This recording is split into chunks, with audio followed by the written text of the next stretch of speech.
Hello, Internet. Welcome back to the Fast Travel Lounge. You're listening to episode 32. My name is Patrick. I'm joined by the full gang this time. Saif, Steve, and Josh. Say hi, everyone. Hey, everyone. Howdy. G'day there, gobbers. Oh my god. You can never give it regular hello. Every time I say hey, everyone, and it's just open defiance. I don't know what to do. I've tried timing him out. Does anyone actually say hey? Oh, did you say hey? I thought you said eat hay. So I've been giving it to the rabbits to eat because I don't want to eat my hay. Yeah, that's why you said hello, cobbers. Anyway, right. I mean, like for all the shoe cobblers listening. What? Not Shout out to the shoe people cobblers that enjoy a good peach cobbler or an apple cobbler. Where the pie enjoyers at? I enjoy pies. In fact, I might leave and go get an apple pie. I'm a big fan of cream pies myself. Sorry, I can't help myself. I had to, yeah. Figured that was coming. That's. Oh man, I didn't see it coming. That hit me like a ton of bricks. Man, you've been out of the game for one episode. Come on, bro. I know. Oh my god. Yeah. So how was the week off? What'd you get up to? Started a new job, quit a job, went back to my old job. Yeah, that's what we call climbing the career ladder in reverse. Because I work in tech, it's still a tech story to start the episode. Well, because it's a tech story, does that mean you also got Krispy Kreme? No. I now work in my house again, so I did not get... Although I did try and buy donuts the other day, and unfortunately they closed before I got there. I was going to say, how'd you try to buy donuts? It's not hard. You give them money, they give you donuts. I was trying to get there by 5, but I couldn't get there by 5. I had a blessed moment myself a couple days ago. I was driving home from the office and the big corporate job that I have. And I thought, I'm already about to drop $200 on gas. What's an extra $15 on donuts? But they had no donuts. Donuts were all sold out. It was Krispy Kreme Day the other day, and if you bought like a dozen donuts, you got like another dozen donuts for like 90 cents or something. Oh my! I can't believe I missed that.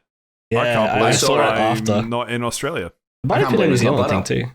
I absolutely can believe it's not butter, Steve. It's really not that hard. One is margarine, one is butter. Look it up. Other one was donuts. Come on, Steve, keep up.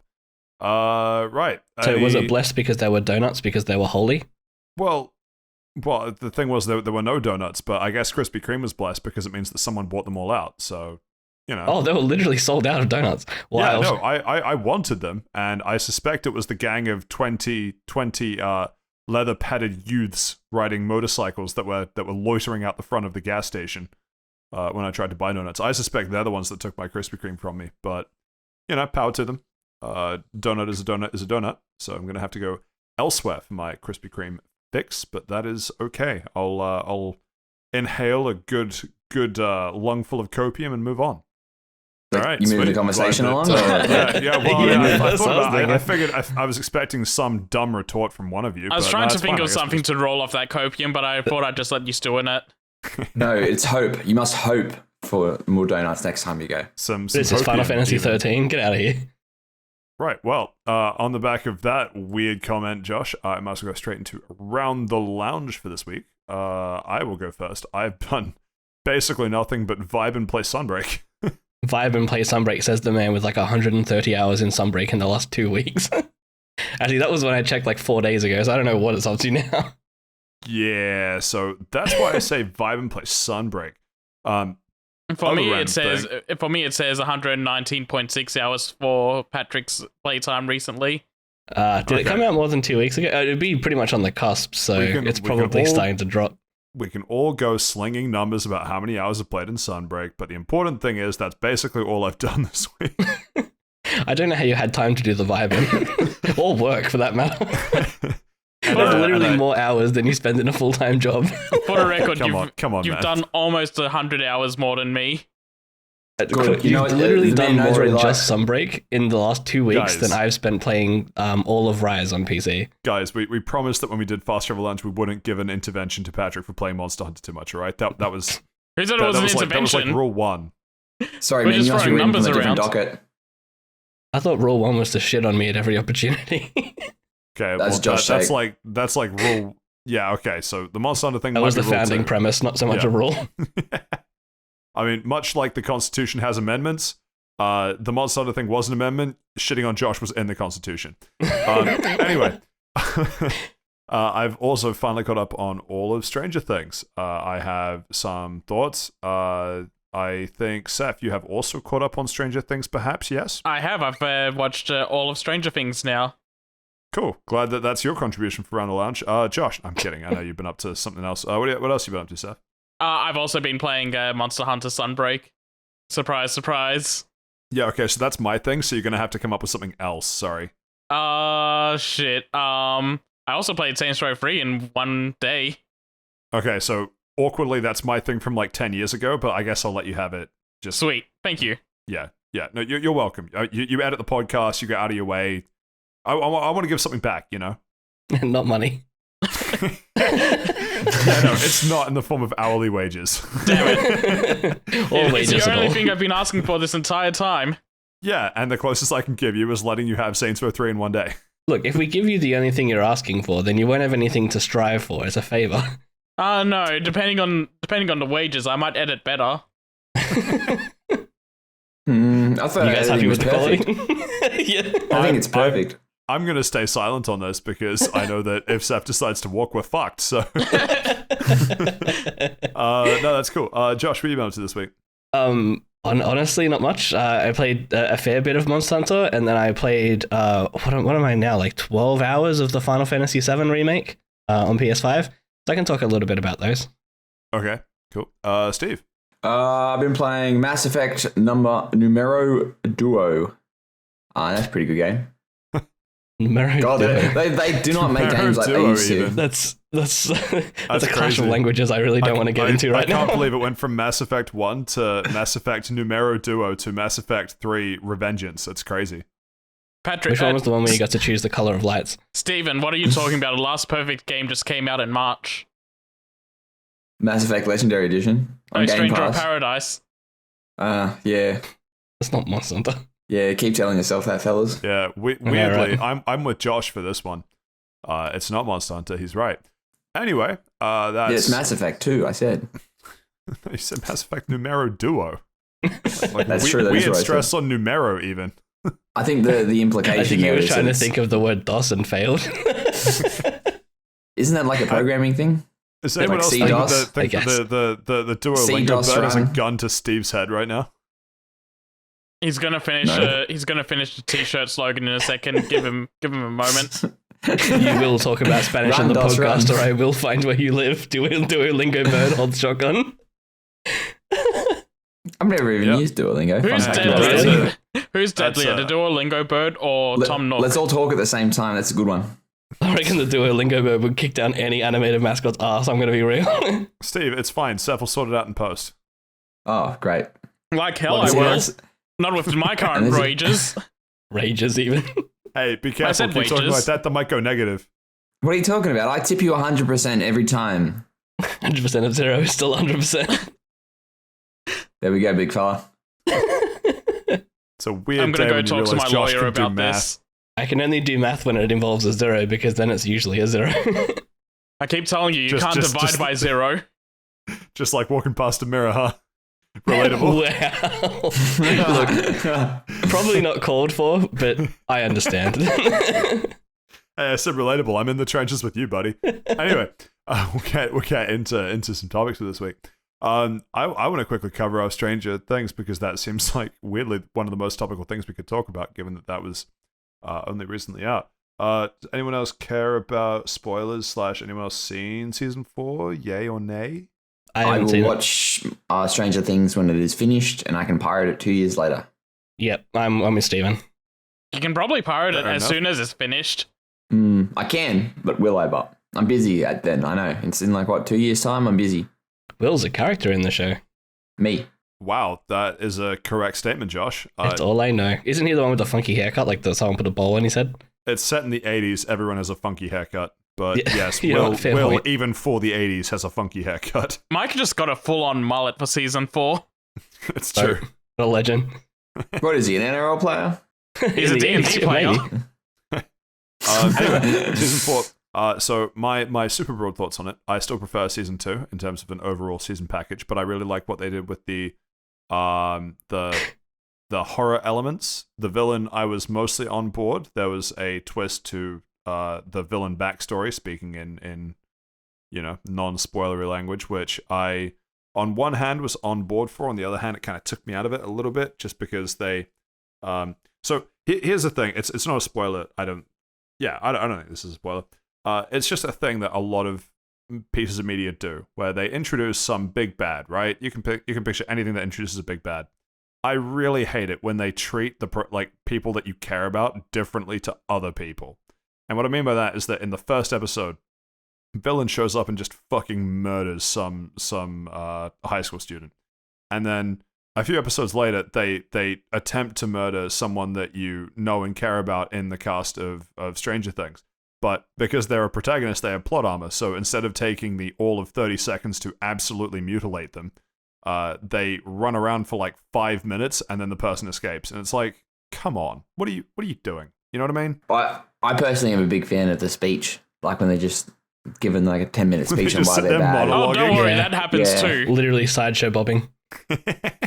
That also happens, but I think they kind of thank get God. around that because those 30-second kills always happen. It's like we see them from the moment of them blacking out, and the first kill we see her just kind of standing there for a little while before she like levitates and gets killed off. And I feel like we get put into that same sort of situation with the main characters. It's just it feels longer because they're also doing a lot of exposition around it. Yeah, But in the same general like time frame in universe, it'd be around the same amount of time. I disagree. I disagree fairly vehemently. That's a big word. I disagree Vehemently. strongly. There we go. Sorry, back to my level. I disagree strongly. Okay.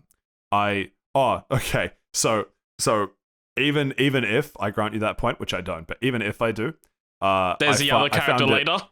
Yeah, I found it very funny later on towards the end of the season when there's a battle between the kind of forces of good and evil inside the mind of just some random main character. Yeah. That's And so it's that's just actually like- kind of amazing, and you gotta like it's kind of Inception level of the different layers of reality you gotta consider. It definitely is. And so on one hand, it's kind of like, this is kind of neat. On the other hand, it's just like, what the fuck is happening?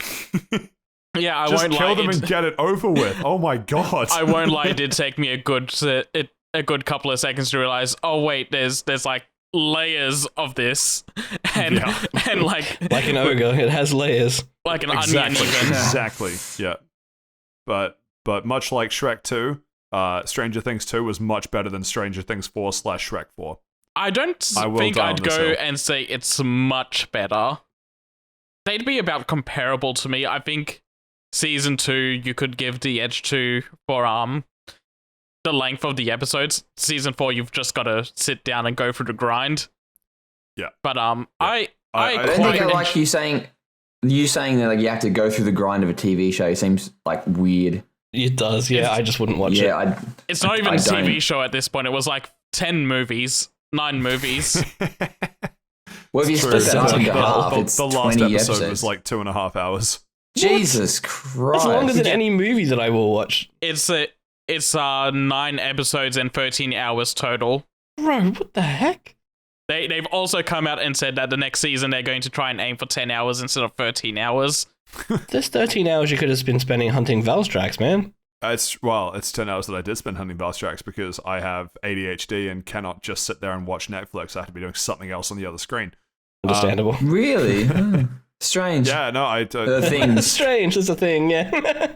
I mean, You it's can't true, see me, but for the video listeners, you can see me dabbing. The audio listeners cannot. What I Man, do sorry, I find butchered funny, that joke. Can I go home now?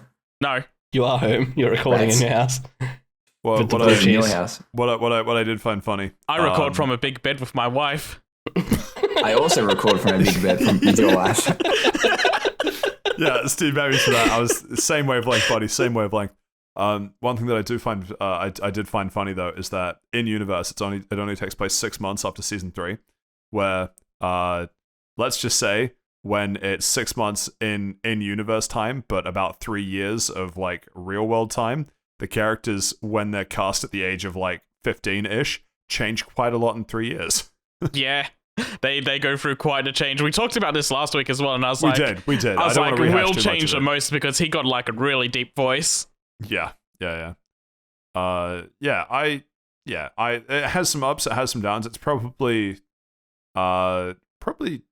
I don't know, second equal favorite. I really didn't like season 3, but I don't know if I can split season 1 with season 4 in terms of which one I prefer. That's fair. I think- I'm kind of in like the spot of arguing between season 4 and season 2, and I'd probably give the edge to season 2 just because, like I said, season 4 is a very long season, but at Yeah. the same time, I kind of liked the big length of those episodes and just like how, I don't know, I was invested the entire time I was watching it. Like every little bit, it was Yeah. gripping me, and it was paced like a specific way, and it felt like it was paced that way very well. It's how I want to say it. Like, even though the episodes took way too long, it felt like everything was done very deliberately and very, very well.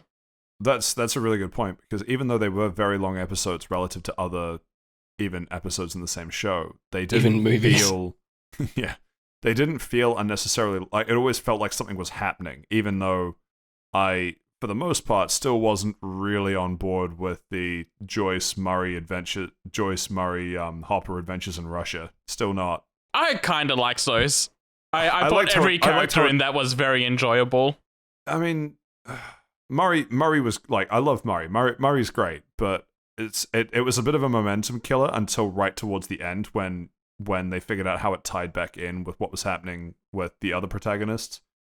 But for a while there, it was just kind of like, oh, okay, well, we're back to this this slog. Awesome. Although, actually, I'm not even going to say that. I thought the voice actor for one of the Russians sounded a lot like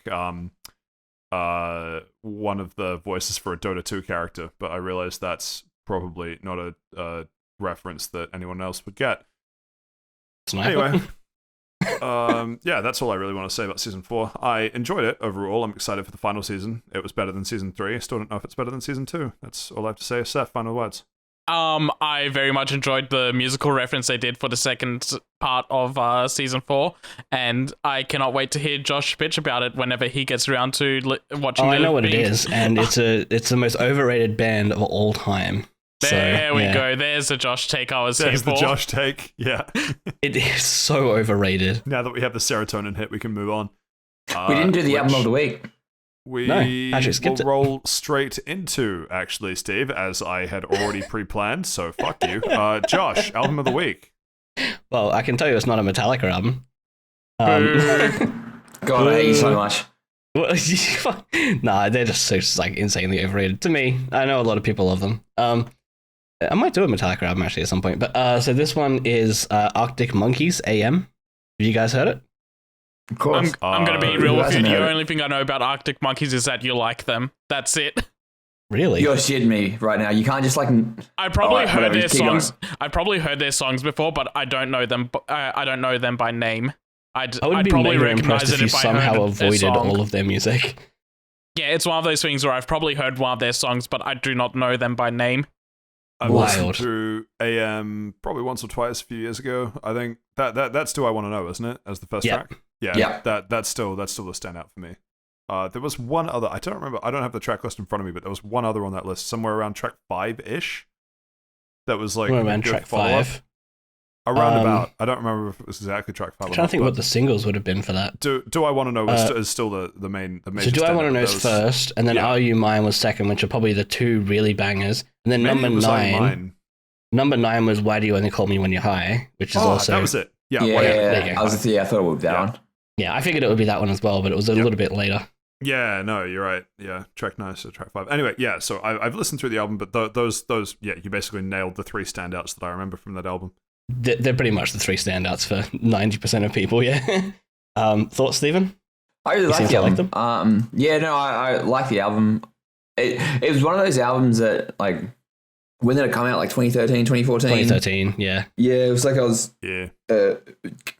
going out. Like I would have just turned 18, 2013. So I Yeah. was like going out and about and going to like nightclubs and all that kind of stuff where all the cool kids go. And they would always be playing Arctic Monkeys to the point where like I'd go to like a metal nightclub and they'd be playing Do I Want to Know, and then you go to like the classic not so reputable places, the dirty, filthy places, and they're playing.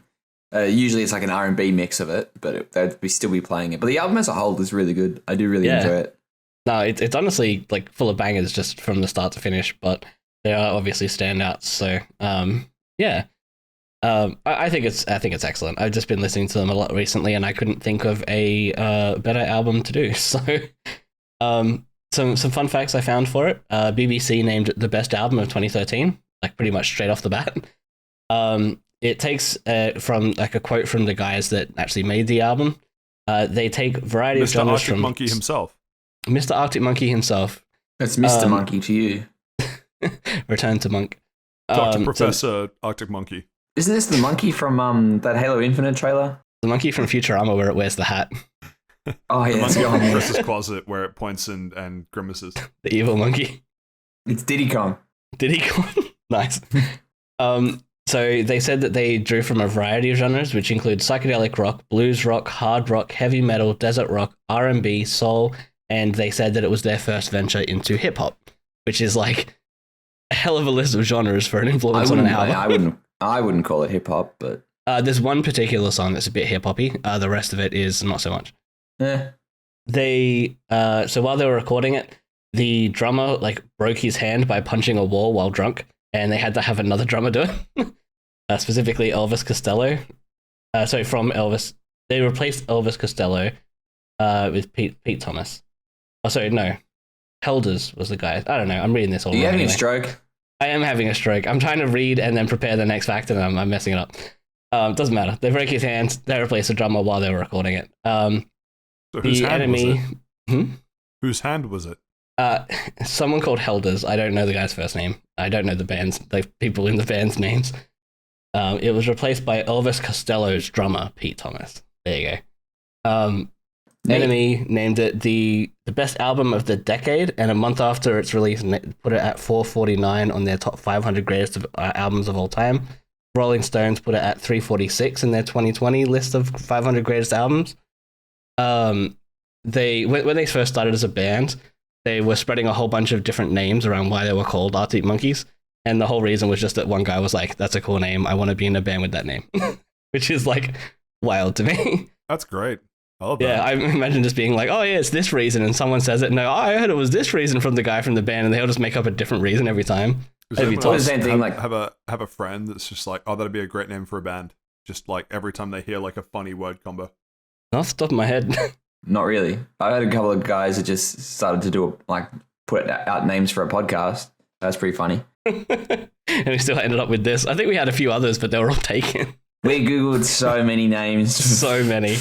And a lot of them were like podcasts that started in like 2013, 2014 and had like And they two had like episodes. 4 and it was like- episodes. Yeah. yeah, it's like, you know what? Let's not take them just in case we get big. We don't want to It's step getting on that any mystery. toes. What do you mean just Yeah. in case? You mean when we get big, Steve? Come on, dream big, dream big. After we get that Krispy because Kreme we're going sponsorship. to get We- enormous. Is We what I mean. are so close to becoming Krispy Kreme's preferred gaming and pop culture news podcast. The KK another cast. bizarre fact that means nothing to anyone is that when I first installed a Bluetooth stereo into my car, this was the first album I played. So that means nothing, but You know what? there you I'm go. just- That's the trivia. most important fact of the list so far, honestly. Yep. All right, that's album of the week. If you have a suggestion for album of the week that I can just get everyone to listen to by force, because I will make them do that, and then I can find some facts about, write in. Let us know. Wow, way to use your platform for good, Josh. Yeah, I'm a monster. No, I only want Josh takes. Josh takes. Well, All right, he next is album's going to be taking- he's Metallica, and I'll tell taking you why it's bad and suggestions. overrated. Yeah, you're out. Actually, it's not bad music. It's just Yellow they, card. they are Metallica. Yellow consumer card. metal. He gets the yellow card after I got red carded for something very innocuous. I can't remember what I gave you the red card for. for. I don't know, something in the chat. I don't know. We're not bringing up the chat drama to the podcast. What are we doing here, fellas? If you'd like know us what? to Red bring up card- the chat, let us know. It's just screenshots from the chat. Start posting screenshots on the socials I'm just saying Josh deserves a red card. for not liking Metallica. Yes. Literally capitalist answer to, hey, how do we make metal popular? No, I'll pass. You know, there's nothing wrong with with liking popular things, Josh. Just there's something popular. But it's doesn't mean completely bad. overplayed, and it's just I'm just done with it. So God, you, I okay, care when well, I was like 7. You got Huh? you got the metal opinion of Nickelback haters. I love Nickelback though. okay, let's not go there. Nickelback are quite good. And the We don't world need is them. comically in balance again. Move us on, So- Pat. Steve. Will Mass Effect do.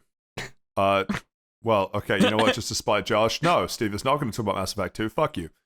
Saif is going to talk about Saints Row 3. There we go. Better idea. Boom. Yeah, you really just had to one-up me on the number game, huh? Yeah, that was what I was going for. So yeah. Sorry, I'm recovering from Patrick just putting Josh on blast like that. Fucking reeling in my chair. That's what you get for trying to take the host privilege. I just wanted the conversation to end. Got him. Anyway, And something else in a minute. so yeah, God, I wish that were me. since me and Transy finished up Far Cry 6 the other week, we needed a new co-op game to play, so we went through the entirety of Saints Row 3 in the span of 24 hours. Honestly, I liked that game as a co-op game far more than Far Cry 6, mostly because I enjoy that type of game more. It's super campy, very humorous, there's weird jank all throughout it. The It missions, embraces that, though. it does. It like relishes it in all of that delightful, awful garbage, and yeah, I just loved it for it. I made the most douchebaggy looking character I could think of at the time, which was just like some guy with a metal hairstyle with sunglasses in his hair, and then more sunglasses on his face. So you made a Metallica, remember? Like an Australian boomer Metallica fan, yes. Because I also gave him like the Jason Statham voice. Oh my god. Yeah. That is the way. Congratulations. True ending. It was the perfect voice, because as I was going through like the taunts, he has a taunt where he goes toss off wanker, and as soon as I heard him say the word wanker, I was like, yeah, that's the voice. That's what I gotta go for. That was your criteria? Yeah. Not like Hitler for your harem? Absolutely not. Hitler being in the harem was downvoted as soon as I realized it was Hitler. Oh god. Yeah, right. I'm Yeah. so glad he came to that realization organically. I do it for the pod tent. Sometimes I think about adding Hitler to my harem, and then I think, no, Hitler, no, and then Hitler goes away. Man, I wish Does he'd this sound go like a away Family that Guy easily. skit? This is a Family Guy skit, Josh. You're just living in it. Oh god, no. When's the cutaway? Please, no, not again. Wake up, you're actually Brian Griffin, and everyone hates you. Wow. It's true, everyone That hates was the Brian cruelest thing. Griffin. That was the cruelest thing I've ever heard someone say. No, the cruelest thing is if he did the entire Brian Griffin takedown on Josh. Oh my god, yeah, I The wish I had that Quagmire one. memorized. Imagine Holy learning that shit. by heart just to shit on me. Tune in next week. Where was I? Yeah, so we basically just did the entire story. We're slowly making our way through all the other side missions. So much of this game is just story missions, setting you up to learn what a side mission is, so that they can just fill the map with those side missions, and you go through them at your own pace. But they're incredibly fun. My favorite so far is also the most frustrating, which is insurance fraud, which is you just ragdoll in front of cars and try to build up as much insurance money as you can through that. It was a little frustrating though, because the first time we tried it, for some reason, absolutely no cars were spawning. So you can't do anything without like cars coming around and hitting you and comboing off the top of all of them, bouncing from car to car. But without those, you just failed a quest. I had to end up restarting turning off and hard resetting the game before it fixed itself up. I thought it was an issue with the PS5 version, because the PS5 version of this game is absolutely scuffed. It crashes all the time. Characters just freeze up, or there'll be NPCs driving cars that aren't there, or glitching into the ground.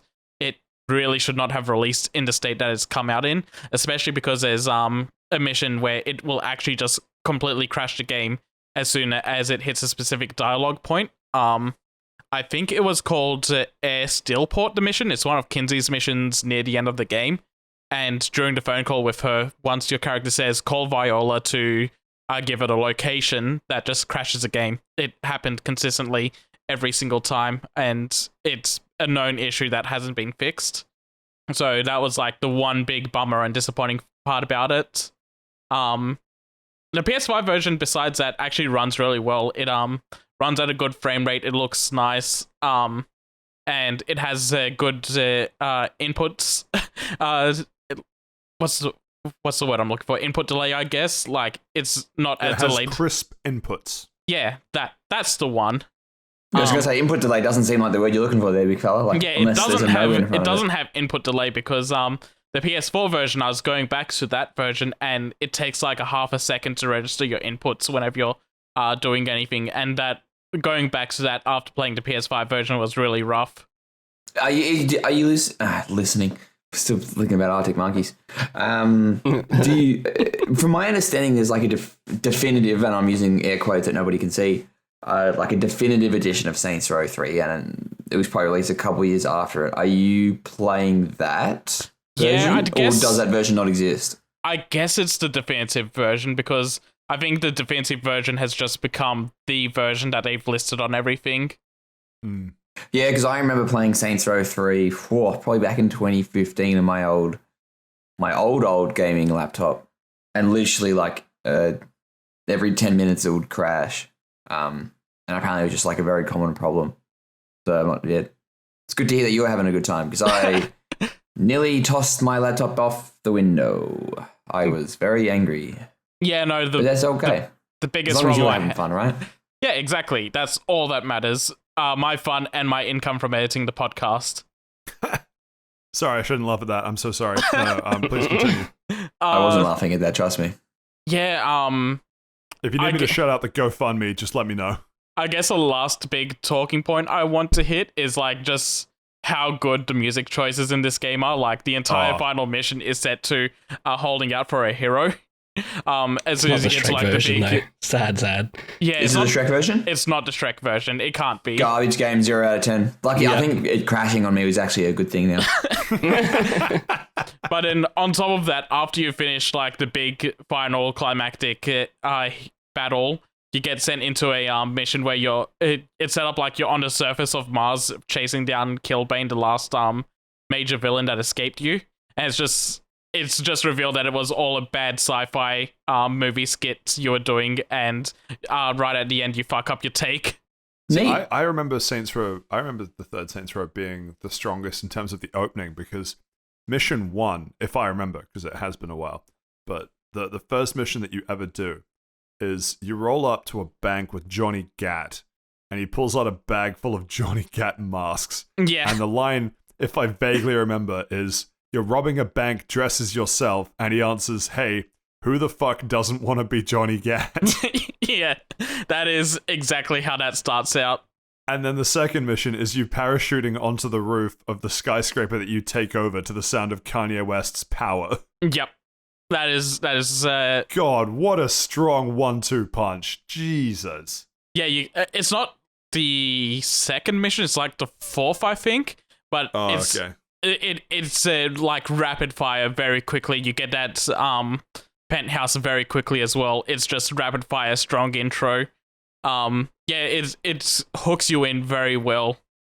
I feel like it starts teetering off a little bit for most of the game, and it does a very big, strong ending again. Although it does get stronger with the auto-tuned Gimp, who I don't remember the name of. I think it's just Zed. That sounds about right. Is it Z or Z? All right, we're having this argument now, fellas. Didn't they do that This character's name is Zed. Now, if you want to get into an argument about the actual letter, it's Z. All right, we'll have this. Cool. Well, good I think it depends on the word, to be honest. I think we'll move on, but... It's a zebra, not a zebra. Okay. I'm trying to think of what I say. I think I say zebra. Oh, God. What do you say, like, instead of a xylophone, it's an xylophone? What is this cover word? Silent letters as opposed to saying something slightly different. Yes, I can see what you're getting at. It's not Yvital, it's Evital.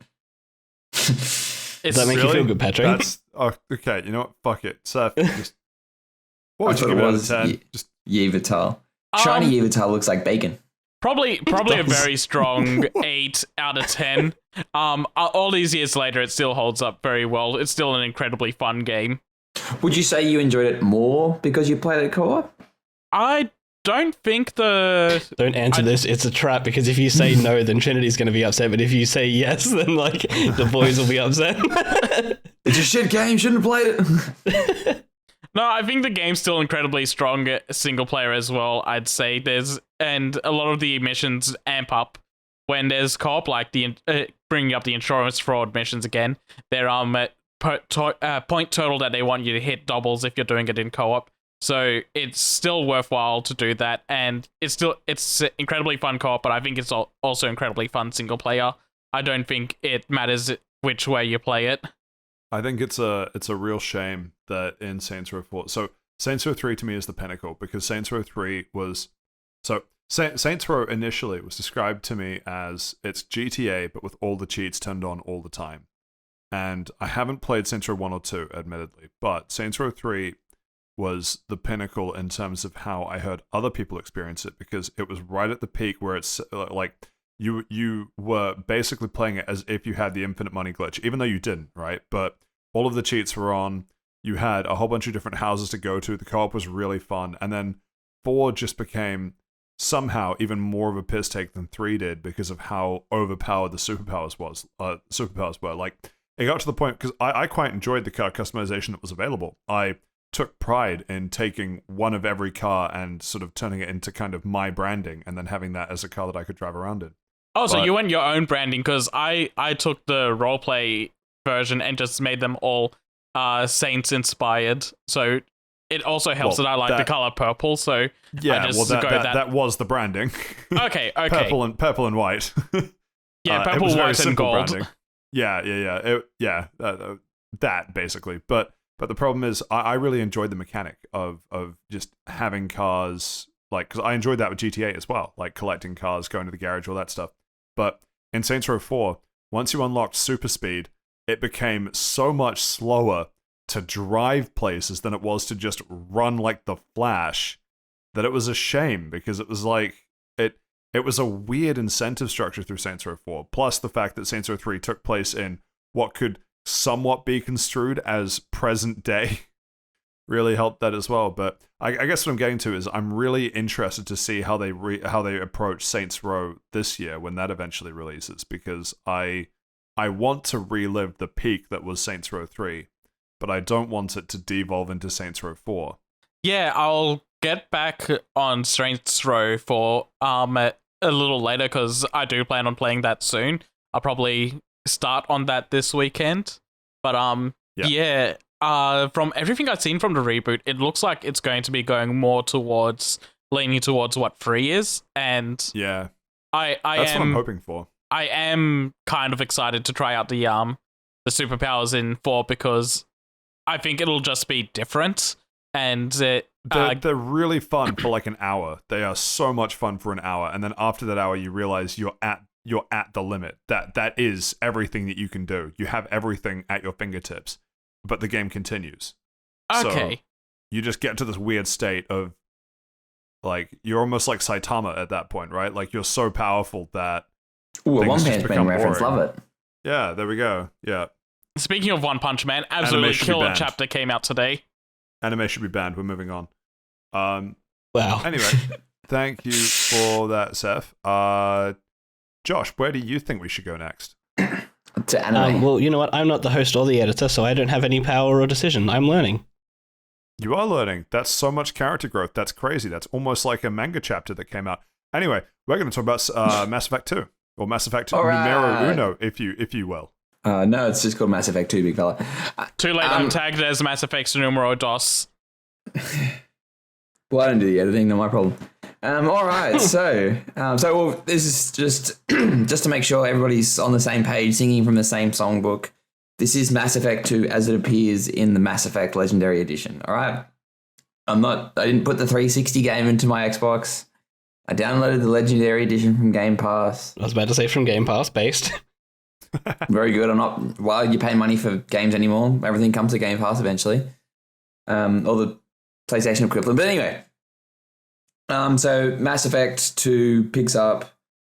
Oh man, do we care about spoilers, fellas?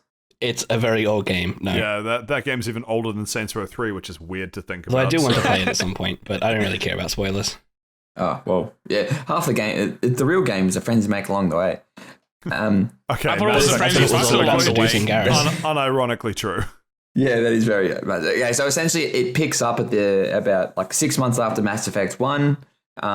Shepard is sort of hunting Geth, and then a big ship comes and blows him out of the sky, and he ends up dying. So literally, Wow. well, I get they because you can pick your own Thank character you. credit, and I picked it's as much as close to the generic Shepard as possible, but he's got like a weird fade that's got like Got a Nike tick in the side. microchips. It looks like it's the dumbest fucking thing. I don't know why I picked it. I should have just done the default thing. Self-insert Chad. It just makes it easier when you go for the renegade options and you think, I deserve this. Yeah. So essentially, he gets killed, and then he's rebuilt by this organization. And rebuild him. We have the technology. Literally, Also, unironically true. yeah. Like once again, he's rebuilt by Cerberus, and we sort of see Cerberus in Mass Effect 1 as this weird sort of like fringe human terrorist organization that's like putting humanity first. We barely even see them in 1. It's kind of weird how much of an impact they have jumping from 1 to 2. Yeah, they're in number one like, more than you think they are. They're in like 2 missions.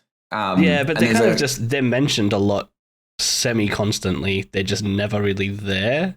But they're mentioned in the context of the missions you're there for. Yeah, exactly. Yeah. Because you break into, I think, 2 research facilities, or 1 research facility and 1, I don't remember, assassination mission or something. But anyway, yeah, so Mass Effect 2 is almost entirely centered around Cerberus, which is just, slightly odd given how little you know about them from 1. So interesting decision, but I think it works. But continue. Yeah. Yes. Anyway, so you're rebuilt by Cerberus, and then it turns out that there are human colonies being taken from this group called the Collectors, and the Collectors are this race that comes from deep space. And no one really cares about it. It's like, oh, these are just fringe human colonies. Don't care, didn't ask. Humans can eat shit.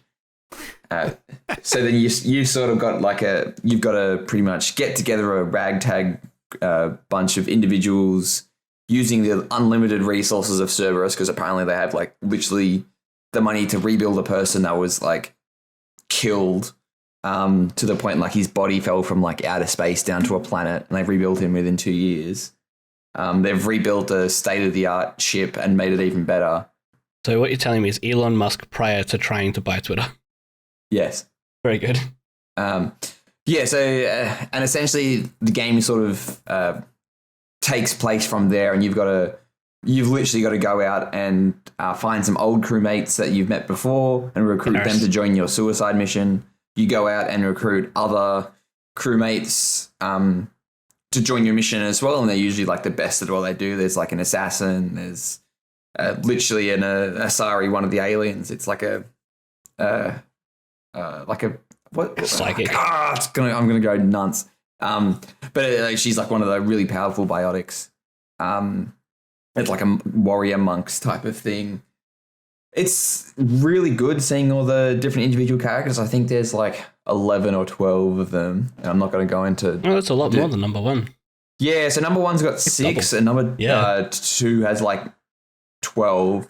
But they've sort of they changed the combat a lot more different from number 1 to number 2. So you've played number 2, haven't you, Josh? I played like the first like couple of hours, and I was like, I missed Mass Effect 1, so I closed it and reopened Mass Effect 1. That feels like it's Josh taking a half. It is. Because you haven't played it as well either, Seth. No, I haven't played Mass Effect 2 because I got filtered by Mass Effect 1's Mars Rover. The Mars Rover is terrible. It is terrible. It's the worst part of that game. Long. Yeah. But anyway, yeah. So it's a bit different. It's a bit more cover shootery as opposed to you've got like every character no longer has like 10 powers and abilities. Like you as Shepherd will have about like 6 or so, while your crewmates will have about 2 or 3. And when you gain their loyalty, which is like their sort of their quest, once you go on and solve their personal problem, they'll usually get like a third or a fourth, and then you get like an alternate costume, which is literally the same costume but in a different color. But whatever, that's Just like a rant Pokemon. for another day. I hate it so much. Hey, it's alluding to the ending of number 3. True. There were warning signs. You're right. My favorite ending of Mass Effect 3 was red. Look, when I get to Mass Effect 3, I have a lot of takes about that. But like we'll get there when we get there. So it does. The combat is a lot more different. It's a lot more. It's a lot more tighter. I think it's a lot better. Like I am playing on the I insane. thought did you play the number 1 in Legendary Edition? Yes, I thought the combat for that, the way that they redid that, was really tight and very, very well done. it was. It is, and it's still. I'll never So much forget. better than Mass the Effect original 1 was. number 1.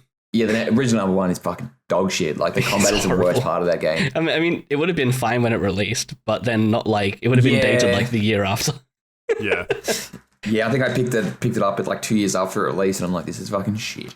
But it was like one of the first type of cover shooters it was going for, and it did what it had to do.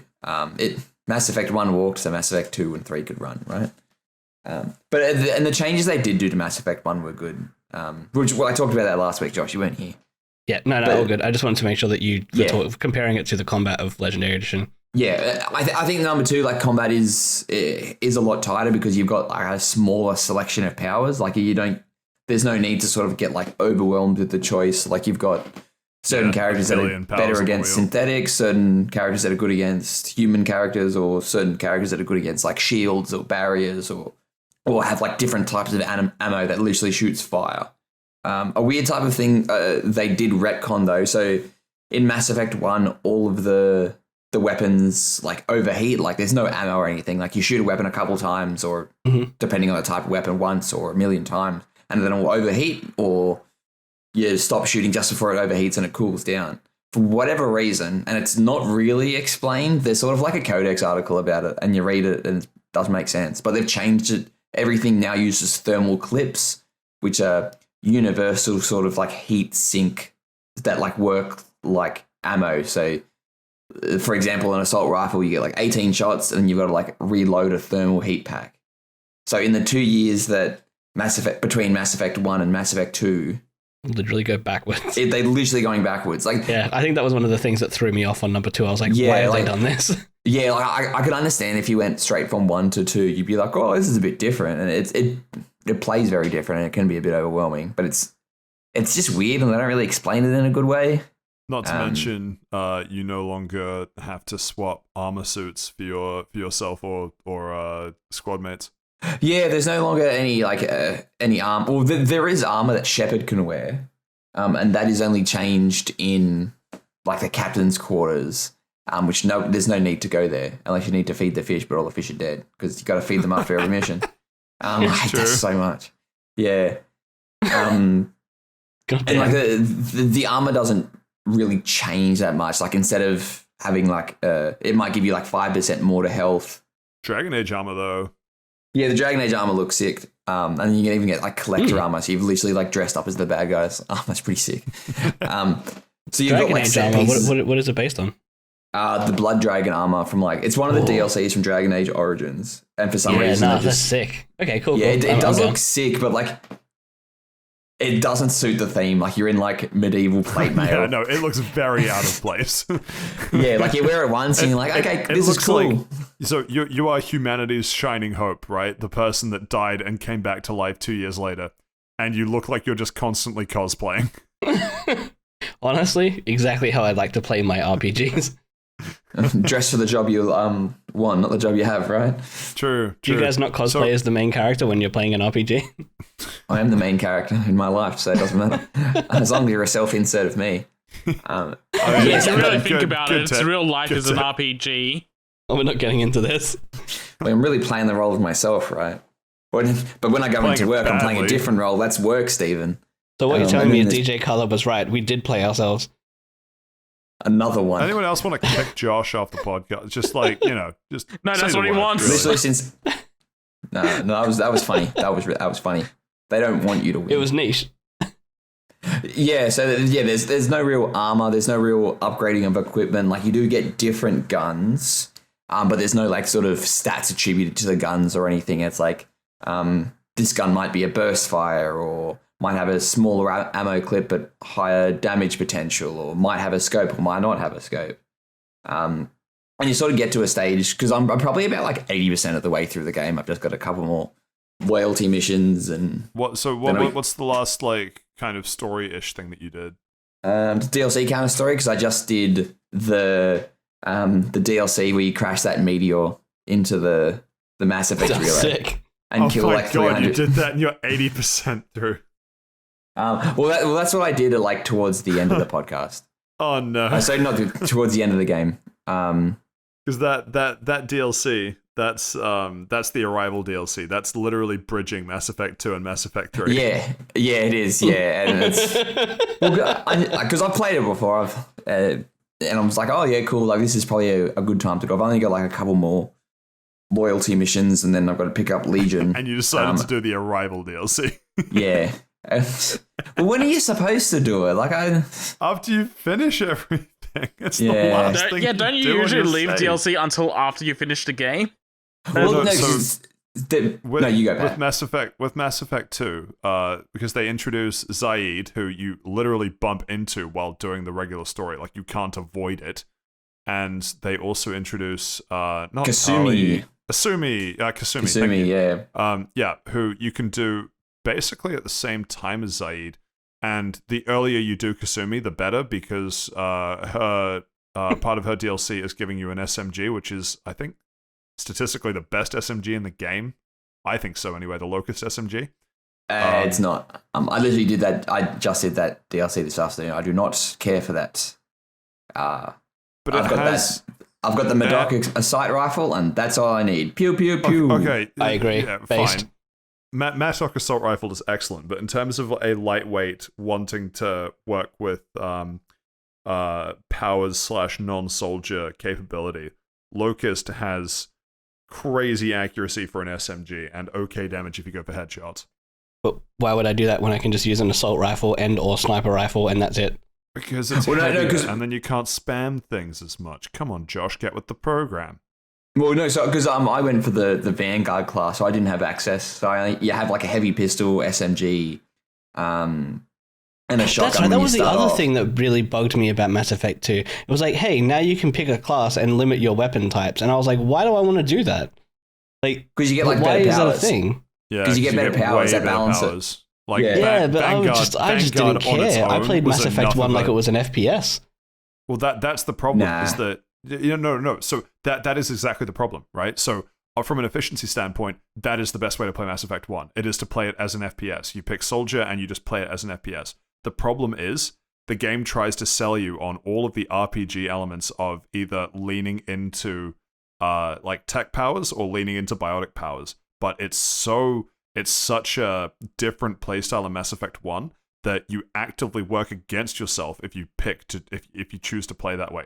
They rebalanced it in 2 to the point where you can choose any class you want and it will feel as strong as the others. And the way that they made sure of that is to just make sure that not every class can suddenly play Mass Effect 2 like an FPS. So I actually appreciate why they did that, and I agree with It was just way too big of a issue. I literally finished Mass Effect 1, put it down, picked up number 2 right away, and was like, this is a downgrade in every way. Like, Yeah, it is a big that is a Josh take. But at the same time, it is because it's such a different game. Like it leans more heavily into the balancing and more of the action, as opposed to what Mass Effect 1 did, where it was the To me, RPG it sounds like they elements. just. I was about to say it. To me, it sounded like Josh was describing it that Mass Effect 1 was more of just a straight shooter, while 2 was leaning more into more RPG mechanics. Yeah, it was. So they tried. No, sorry, to do I had RPG. the wrong way around. They tried to do RPG mechanics in 1, but the problem is, as I say, it's still way more efficient to play it as an FPS. But the thing is, they rebalanced it so that if you wanted to, you could play 2 and 3 just using powers and not really touching your weapon at all. And that was an entirely valid way to play. it would be very difficult to play Mass Effect 1 without using a gun. It's very easy to play Mass Effect 2 and 3 without using a gun because of the balance changes.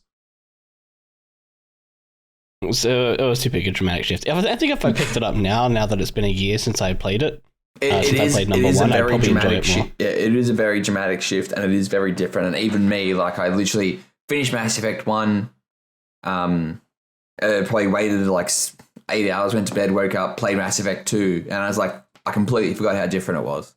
I knew it was different, and now I'm having like weird recollections of what Mass Effect 3 is like. Yeah, exactly. And so that was the same as the me. Interactions, when I finished Mass Effect 2 and then went into Mass Effect 3, I was actually floored because I played Mass Effect 3, however many years ago now, but to play it again so quickly after Mass Effect 2, it was still a big shift again. And in terms of gameplay, 2 and 3 are very similar compared to 1. So it's crazy how much they kind of reinvented or like mixed up some of the gameplay mechanics in 3 to make it feel fresh again. Might give it another go. We'll see. Yeah, Would recommend playing Vanguard. Then you don't need to worry about guns. Yeah, don't need to worry about guns, but I want the guns. Yeah, well, if you want the guns, play the soldier class. True, or infiltrator. Yeah, Actually, there's a bunch of different classes, but don't forget to bring your class over from Mass Effect 1, right? Yeah. Plus in Mass Effect 2, you can pick up a weapon specialty that it just happens during a story mission that you can suddenly use another class of weapon, which is... That's how I picked up the assault rifle. It's just like you're in the middle of a big thing that's happening. It's like, oh, hey, an assault rifle on the ground. I'm just going to teach myself how to do it this time instead of just walking over the gun. It's weird. I think it's always a choice. I think it's always a choice between assault rifle and sniper rifle. I could be wrong. I would pick assault rifle every single time.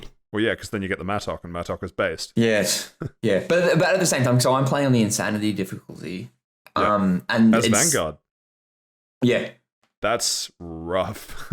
It's fucking until I got the assault rifle training. It was so fucking hard. It was very like every encounter was like, all right, like I had to like make sure I'm picking out the right characters for the right mission. So there was a lot of times I'd be like, okay, like I fucked it. I have to reload my old save and pick the right character, like pick the right squad mates to help me out. Did you spec Nova or Shockwave for Vanguard? Shockwave. Yeah, smart. Yeah, well, you've got fucking no choice. You have to. Context for non Vanguard enjoyers. Vanguard is probably my favorite class. Vanguard, it's a very all or nothing type class. So if there's a bunch of shit that you can't get into close range for, you die. And further to that, there is a power called Nova, which converts your barrier, like basically shield, but biotic. It converts your barrier into damage in an AoE around you. So if you do that and don't immediately kill the thing you're hitting, anyone else on the level that can see you and shoot at you will kill you instantly. Yeah, playing Vanguard is fucking rough. Yeah, especially on high difficulty. Yeah, especially like a skill difficulty problem. Sorry, I should double check. I think I actually went through Insanity with Vanguard as well, but I definitely remember struggling through parts of it. Yeah, I remember back when I first did it in like 2010 or 2011 or whatever it was, like being soldier and just being like, oh, Insanity is not hard at all. But I'll just stim pack my way through everything. Literally, stay back and pew and pew pew pew pew. But I can tell they've done a lot of. So in Mass Effect 1, when you're playing on Insanity, it's literally just everybody becomes like a walking, talking tank. Like they get a million shield, a million health, all the best. Whereas I can definitely tell in Mass Effect 2, they've every single enemy is always push. Like they try to flank you, they try to get around you. They'll if the squad mates are shooting at them, they'll take the squad mates out first. So then you're sort of like one person down. Better balanced in 2 and 3, I think. I realize we've been talking about this for a while, given that it is an old game and you're still going through it. Final couple things. Favorite squad mate you've done so far? Favorite loyalty mission? Morden, 100. But it's actually no. I'm tired. I'm tired between Morden and Thane. I love how Morden sort of squad loyalty or both. Both. Like I love like both of their stories. The Thane story is a bit underwhelming now that I think about it. You sort of just on a catwalk trying to help his son. But I like him as a character, and he's got pretty good powers and abilities, and it helps me. Grunt's actually his loyalty mission is the best though. Oh, you kept him alive? You didn't take the renegade option? Oh, well, of course I'm going to keep him alive. I need to get the achievement. Fair enough. And I'm trying to do like Legion yet? no, I've got to do Legion. That's on my list, but I'm wanting to do a couple more loyalty missions. But no, I am very much loving Mass Effect 2. It's a great story. Not only does it flesh out the worlds, it provides a lot more, for lack of a better word, even though they're aliens, a lot more human relationships or just relationships in general. It is a big change, number one. I think a lot of the changes are for the better. I have encountered a couple of bugs. I'm not sure if it's a bug or if it's like intentionally low drop rates for ammo, to the point where like for some of the side quests there has been no ammo dropping whatsoever. Insanity, I do think changes the ammo drop. It does? Okay, fantastic. Because there was a couple of times. I think it does. Yeah, because there was a couple of times it's like, okay, I have nothing. And I still had a bit left of the mission to do. Like, I even burned through my heavy weapon ammo, and that's very fucking rare. Favorite heavy weapon? The electric shooter one. The Arc, I think it's called. Really? The Arc V? Yeah. Because if everybody, when they come in through a wall, I mean, I've died like 10 times in a row, I know exactly what door they're going to come out of. So literally, okay, they're coming here, charge up, zap, and then fucking chains through them. You know what? No, fuck mechs. Probably the rarest heavy weapon favorite of anyone that I've spoken to about Mass Effect 2 before. Well, you can get that. There's that one later on in the game, the cane or whatever it's called, and it's literally an atomic bomb. Yeah, the nuke. The one, yeah, and like you get like 2 shots of it, and that's it. Yeah, and it just doesn't work unless if you time it right, it can just instantly kill the final boss. yeah, but then like if you get 2 shots and that's it. And if it's like if it won't work unless you've got like 10 ammo or something, yeah. But yeah, I love Mass Effect 2. It's better than Mass Effect 1 in pretty much everything. I'd probably say it's a 9, and I can't wait to play Mass Effect 3 because that's even better from my memory. What about the ending? Fair enough. We'll talk about the ending next week. Actually, probably not next week. I probably won't have finished it by then, but probably 2 weeks. You like the new one, as in... I said blue one. Oh, so you were talking about the other Mass Effect game that we can pretend doesn't exist. Well, it doesn't, so there's nothing to talk about, Josh. Shut the fuck up. Very good. Maybe I do want to go back and play it. I'm getting the cravings. Imagine playing bad games. It's probably a different galaxy, playing Steve. bad games. It's non-canon. It's non-canon. Stranger Paradise is Game of the Year. Like, that's a great game. What are you talking about? Well, yeah, I'm not sure if I'll go back. I'm not sure if I'll go back and play Andromeda. Like, it might be one of those things. Like, I remember it being super buggy at launch, and they might have fixed a couple of things. Let's just sort of see. Like, I'll see.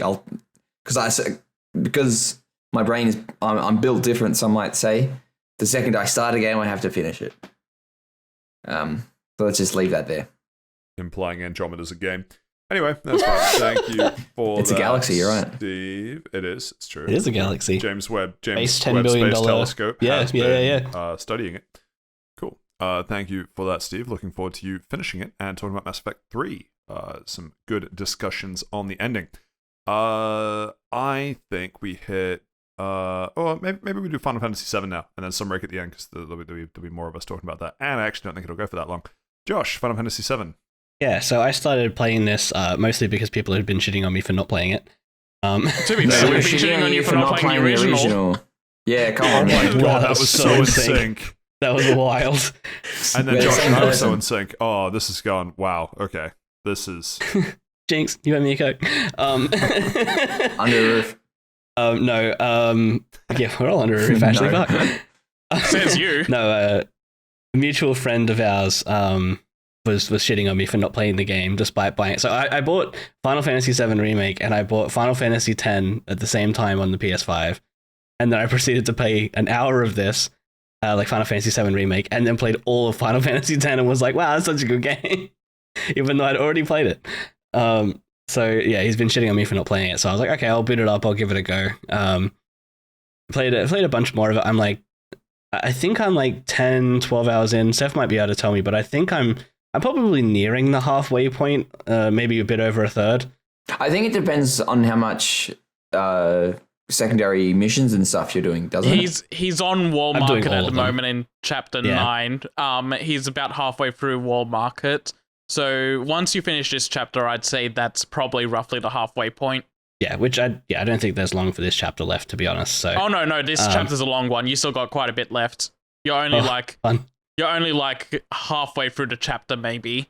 I spent like a solid hour just walking around because I was streaming the game through Discord to a couple of mates, and like I just spent like an hour walking around just reading signs and stuff like that. There's quite a few with some funny typos, but a friend of ours who's replayed the game a couple of times was like, I never stopped to look at any of this stuff. What are you doing?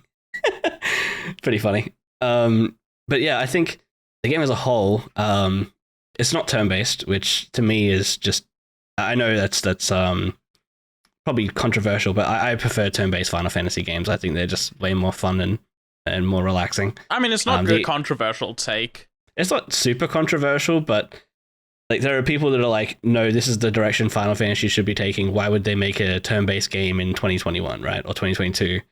So definitely, I understand both sides. It depends. Yeah, you're right. I think it's sort of like how they do the turn-based. Like back in the old days where it was just like sprites sort of looking at each other. And it was just like everybody, like your party would go first and then their party would go first. Yeah, I liked my favorite Final Fantasy is 13 solely because of the way that the combat to me was extremely fluid and fun. The ATB system and the way that you could sprint out was great. Yeah, that was excellent. So yeah, the combat to me is it's okay. I think that Cloud's combat is a bit boring and reminds me of Final Fantasy 15. Tifa's combat is absolutely so much fun. So much fun. Eris combat's pretty and Barrett's combat is probably the most boring out of all of them because you just stand there and hold one button. He's literally a chainsaw man, not a chainsaw man, a machine gun man. That opinion is so weird because like I've seen you play. You're not playing it the way that the game wants to be played necessarily. It's 100% me. He's like, why don't you use the quick menus? I'm like, no, I want it to be turn-based, so therefore I will use the slow down time and select my menu. But even then, you're not using the slow down menu as well as you could be, and saying it's like that Cloud is like Noctis is like very, very wrong, just even on a fundamental level of how they control. What do you mean? I press one button, have directional combat, and dodge. Cloud doesn't have directional combat. Does he not? No, he doesn't. Oh, no, sorry, it's not directional combat. I hold the button if I want to do a slightly different attack. Yeah. Sorry. And and I swap weapons to do different attacks. Wow, so different to Final Fantasy 15. You don't swap weapons to do different attacks. Yes, I do. You get new skills, but those are not like proper moveset changes like Noctis Okay, gets. so you're telling me my sword, when I'm attacking, if I swap to Punisher mode, I do the exact same thing as I do with the baseball bat. That's swapping your stance. Swapping my... No, you didn't let me finish. Blah, so if I'm holding a big ass sword... Semantics, blah, blah, blah. And I switch to Punisher mode, right? No. If I'm holding the sword and I switch to Punisher mode, you're telling me that I do not do a different attack to the baseball bat that winds up and tries to slug it out of the park. Okay, you're telling me that is not a different attack. The only one that's a different weapon because the baseball bat is is one of 3 weapons I have so far. Yeah, the baseball bat is the only one that's different. Everyone gets, I think everyone gets a weapon that changes their moveset to a gimmick moveset. But doesn't that's matter. It still changes my moveset. So, and yeah, you get a completely different skill that you can use that you then, yes, granted you unlock, but still. Definitely sounds like one of you is playing the game wrong, and based on the healthy relationship I have with the editor of Fast Travel Lounge, whom I love and respect, I'm going to assume that Josh is the one playing the game wrong. Look, as long as you're having fun, big fella, that's all that matters, right? I'm kind of having fun. Whenever I get to play Tifa, it's fun. I'm not saying he's playing it wrong in a sense of he's playing it wrong and can't have fun. I'm saying he's playing it wrong in the sense that comparing it to Final Fantasy 15 is wrong because they're very different in how they approach combat. I don't know. Cloud feels very do this or don't do anything, and that's exactly what 15 was. Hey, press this one button and then dodge. Cloud is very heavy and rigid, and you're supposed to use him purposefully, while Noctis is very loose. A lot of aerial movements. The weapon you're using. You can throw magic as well. I hated how they used magic like grenades. Magic in 15 is awful. Yeah, the magic in 15 is the worst magic has ever been in Final Fantasy, without a doubt. It's not even close. So anyway, move on. Yeah, so I don't mind the combat. It's just it's there to fill the story. That's how I think about it. I could not give it. If the entire game just didn't have combat in it, it would probably be just as fun to me. So although Tifa is a lot of fun. That's such a strange thing to say. It's I like Final Fantasy games for the story, not to press one button on repeat. Like, yet you want a turn-based game where all you do is press one button and attack on repeat. no, swap different skills and do different things and whatnot constantly, and have to manage mana. And there's a lot more You do that interaction. in this as well. And So eventually, what? I when just the don't enemy use is low spells on because why health would I or swap? perhaps paralyzed or asleep, you whip out a great ball and then try and catch it. I understand where Exactly. he's coming from. Exactly. So what's a good okay? So just from my mind, because I'm on the fence about turn-based games. If they're done really well, I love them. If they're not, well, take them or leave them. Persona 5 is a great turn-based game. Yes, but I'm asking Josh, what do you think is a good turn-based game? Blood Bowl. No, that you're not Josh. I genuinely do think Pokemon is a good turn-based game. I think it's a lot of fun. The story mode, not so much, but competitive Pokemon, very fun. I think that Dragon Quest is done extremely well for a turn-based game. I haven't played Persona, but the other Final Fantasy games really string closer to mind. What Some of the about other Square Monster, Enix Josh? titles are okay. Like Octopath Traveler and stuff have their moments and the unique characters and the way they're done, but for the most part, that combat's kind of bland. I would say Dragon Quest and the other Final Fantasy games. What I about think it's Monster harder Hunter to- in terms of turn-based? Yeah, no, Monster Hunter's totally turn-based. You either Monster cast or Hunter, you win, Monster right? Hunter Well, I Journey just assume- or is a turn-based game, or stories. Well, I was thinking more like in Rise where we just take turns cutting. Yeah. Unless you're me, and I'm like, hey, can you guys not faint, please? And Seth goes, hey, I'm not going to eat and run into this Chameleos and die. Yeah. Hey, To be fair, Operation I tried to Chameleos was a avoid that success. attack, but it was a successful. You died in throw. like 30 seconds of getting there after telling me you're going to like jump into my mission and make me lose. I didn't tell you I was going to make you lose. You said, don't lose this for me. And then I said, okay. And then Patrick said, are you going to let Josh tell you what to do? And I'm like, you know what? I'm not going to let Josh tell me what to do. And So went you in died without eating. immediately. I was in that hunt and I stand by what I said. Anyway, back to Final Fantasy. But No, also, I I think We're think talking about Final for- Fantasy. For just quickly for Steven's question to Josh, I think it's harder to say a bad turn-based game than it is to say a good turn-based game. no, I I don't know what the I fuck think that that I was. can think of a few I- bad turn-based games. No, I think it's harder to list out a bad turn-based game than because there's so many good ones.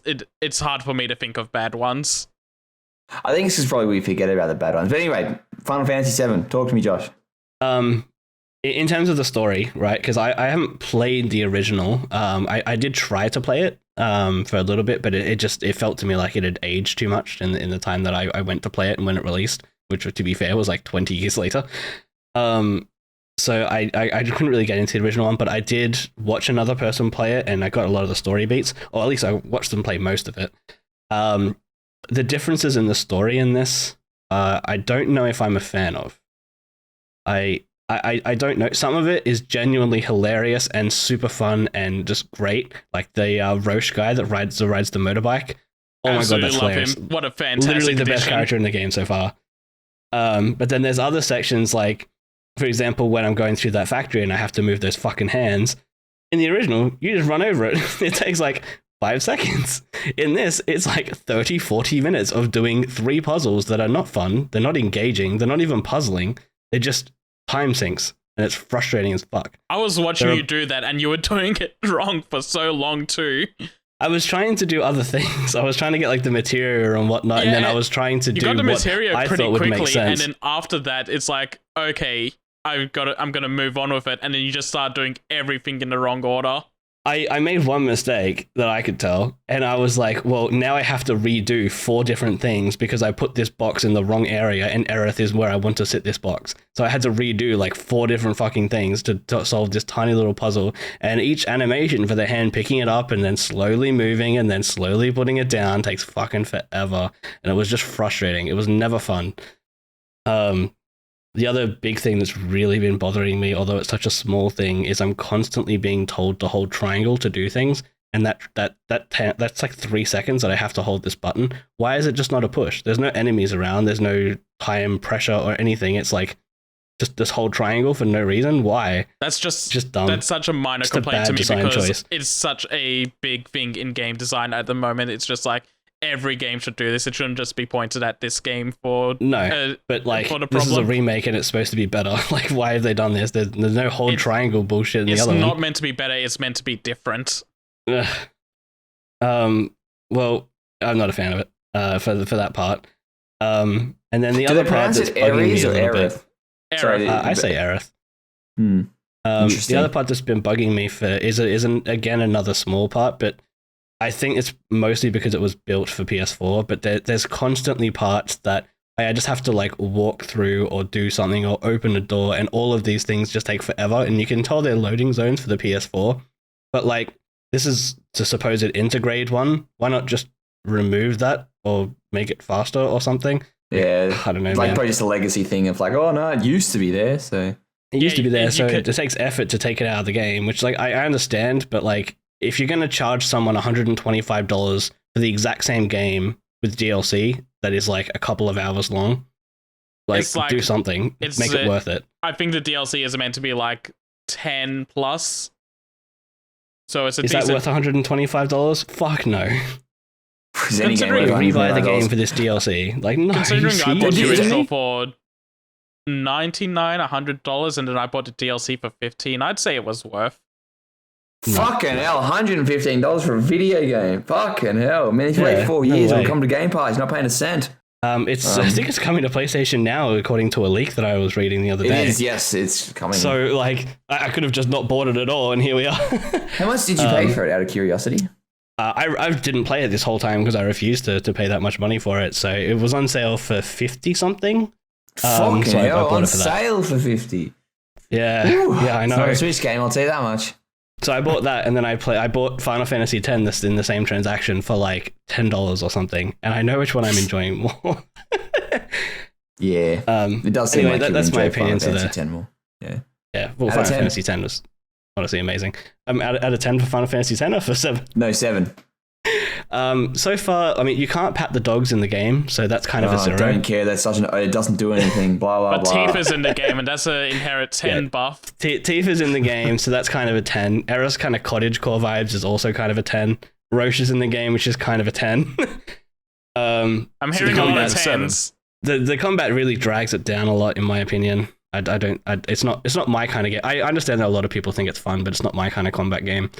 So that drags it down quite a bit. The unnecessary story paths and just really feeling like they're dragging out the game so that they can make it 3 separate games so they can pay and make people pay like $400 total for this fucking game that was Yeah, like right, yeah. $40 on release 20 years ago. My God. Inflation, but that's baby. a bit frustrating. Huh? Inflation, but 40 years, 20 years ago, it was like $2 quadrillion. Yeah, but it was still one back game, when you Clark know? could afford a house. But that one game back then was still 30 hours long, and making a game like that is.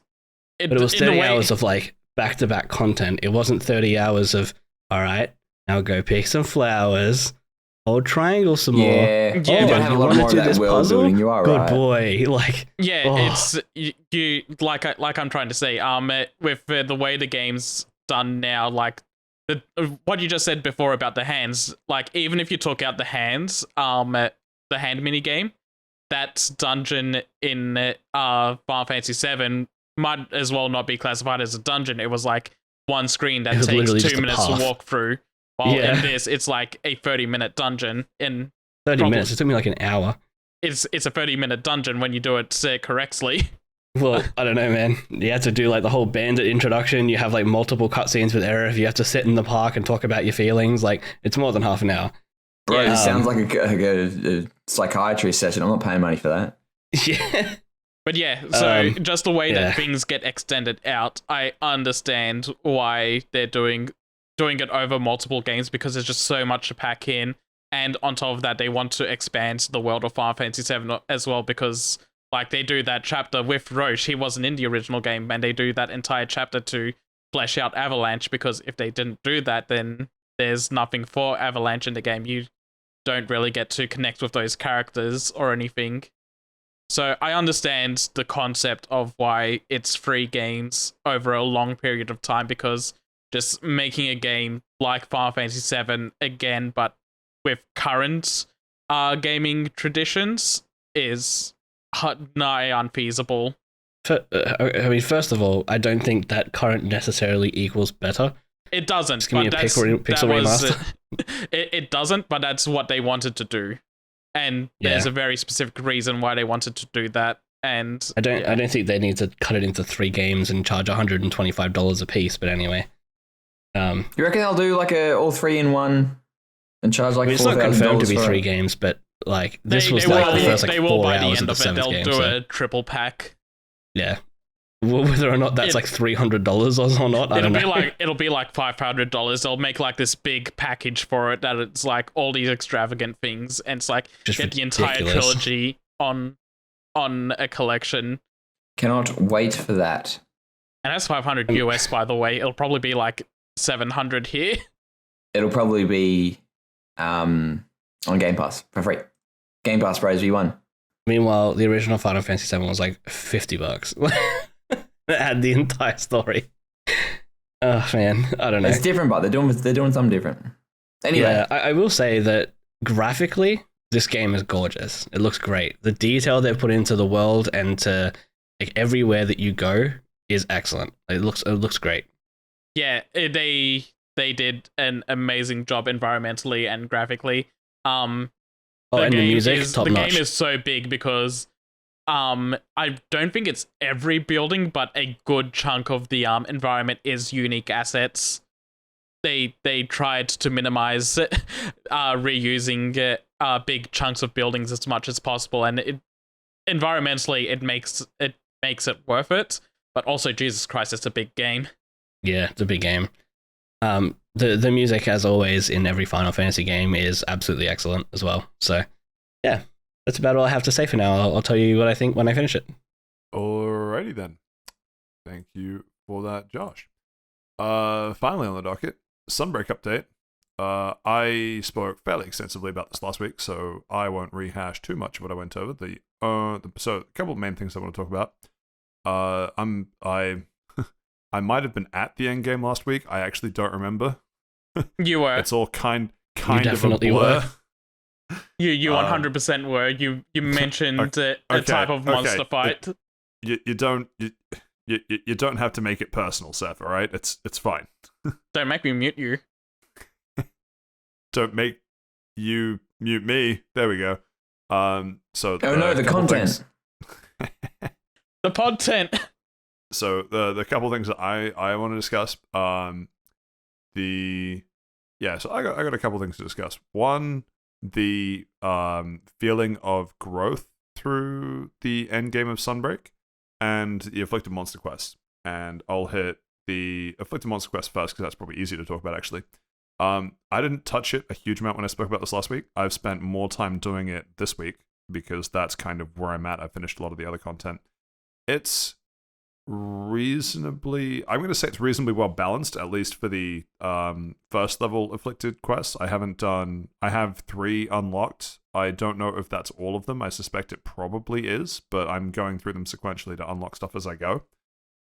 They are reasonably fun. They definitely shift up fights, even with stuff that is generically, in air quotes, easy at master rank, because things just hit way harder. And actually, since talking about this last week, they had a patch, I think. Josh, I think you noticed this before I did, actually, that they rebalanced the health and damage of, was it A1, A2? It was A1 and A2, yeah, which, I mean, we both had done some of that A1 quest, and I was like, man, this boy has a lot of health. Yeah. So I think they've dropped them. I think they have dropped them, because since then I haven't felt like they've taken nearly as long, and I've now gone through all except one A1, and I feel like if the health was still high, it would feel like a lot more of a slog than it is. So that's cool. The materials, I'm in two minds about the materials, honestly. I appreciate that they are carves, and therefore you can't cap afflicted monsters. That's the first point. I appreciate that they are carves, but the problem is it then means that it's now luck-based whether you get this special material from doing the special quest for this monster. And I don't know how I feel about that, because I feel like I'm still incentivized to run Feather of Mastery, even though I'd rather not, because Feather of Mastery locks you out of some really cool armor combinations, and it just puts you in a weird state, because Feather of Mastery, for context, allows you to do an extra carve on every monster that you kill. Yes. Yeah. Thank you for that context. And it's a high rank piece. It should be mentioned as well. It's not a master rank piece. It's a piece that's been in the game since base Sunbreak. But you're right. The ability to carve an extra time is really valuable. The problem is, as soon as you make this material, so let's use Arzuros as an example, right? Arzuros is the first afflicted monster that you hunt, and the special material is afflicted bone, I think. I'm pretty sure it's afflicted bone. Yeah, it was bone, yeah. Yeah, and so you can get that as a quest reward, fine, 100% on board. I think that's as it should be, but you can also carve it, and so it means I don't want to farm Arzuros inefficiently. I would rather use Feather of Mastery and hope that I get an extra one from a carve.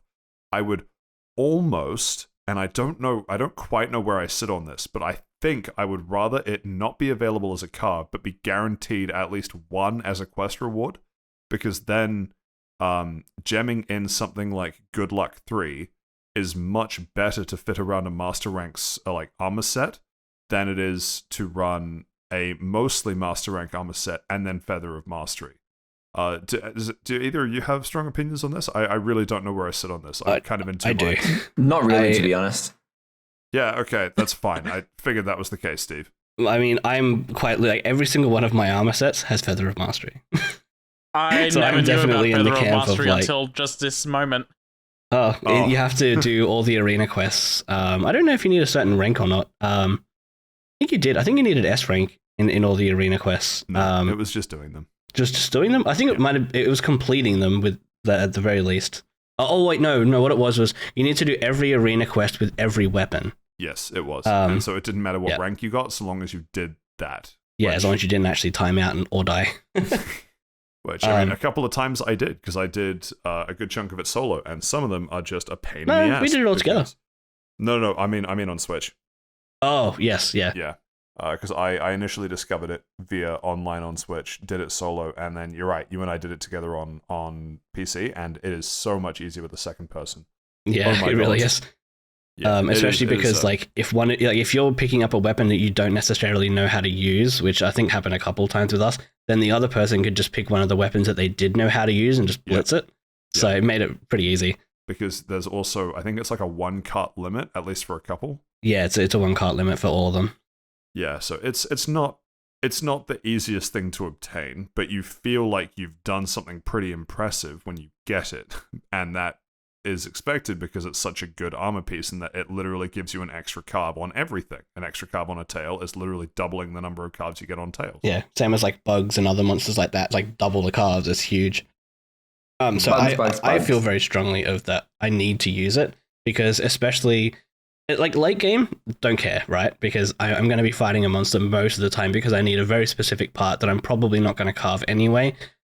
It's just a matter of like just trying to get it right. It's repetition. But if I need every part from every monster like I am in the early to mid game at the moment, then it's like, why would I not take the extra part all the time? Yeah. Yeah. So it really just like completely locks you out of the armor sets, like what you were saying, especially because the head is usually one that has a pretty unique bit of pieces on it. So like the Feather and Mastery, for example, is only a head piece, and then some of the early game sets are like Capture Master was only on the head for a little while, and then there's a couple of other ones that are head only, including like the bow charge up, yeah, and a couple of others. And on top of that too, it's not just that it's only on the headpiece; it's that's the only skill, and there are no slots. Yeah, it's like the only skill. There are no slots, and this is the only way that you can get this onto your armor. Exactly. So, yeah, Feather of Mastery is the only way to get Carving Master onto your set. Which is like, you know, when Patrick and I were discussing it earlier, it was like, well, surely that we just have to do the arena quests in Sunbreak, right? And we'll just get an upgraded version. Nope.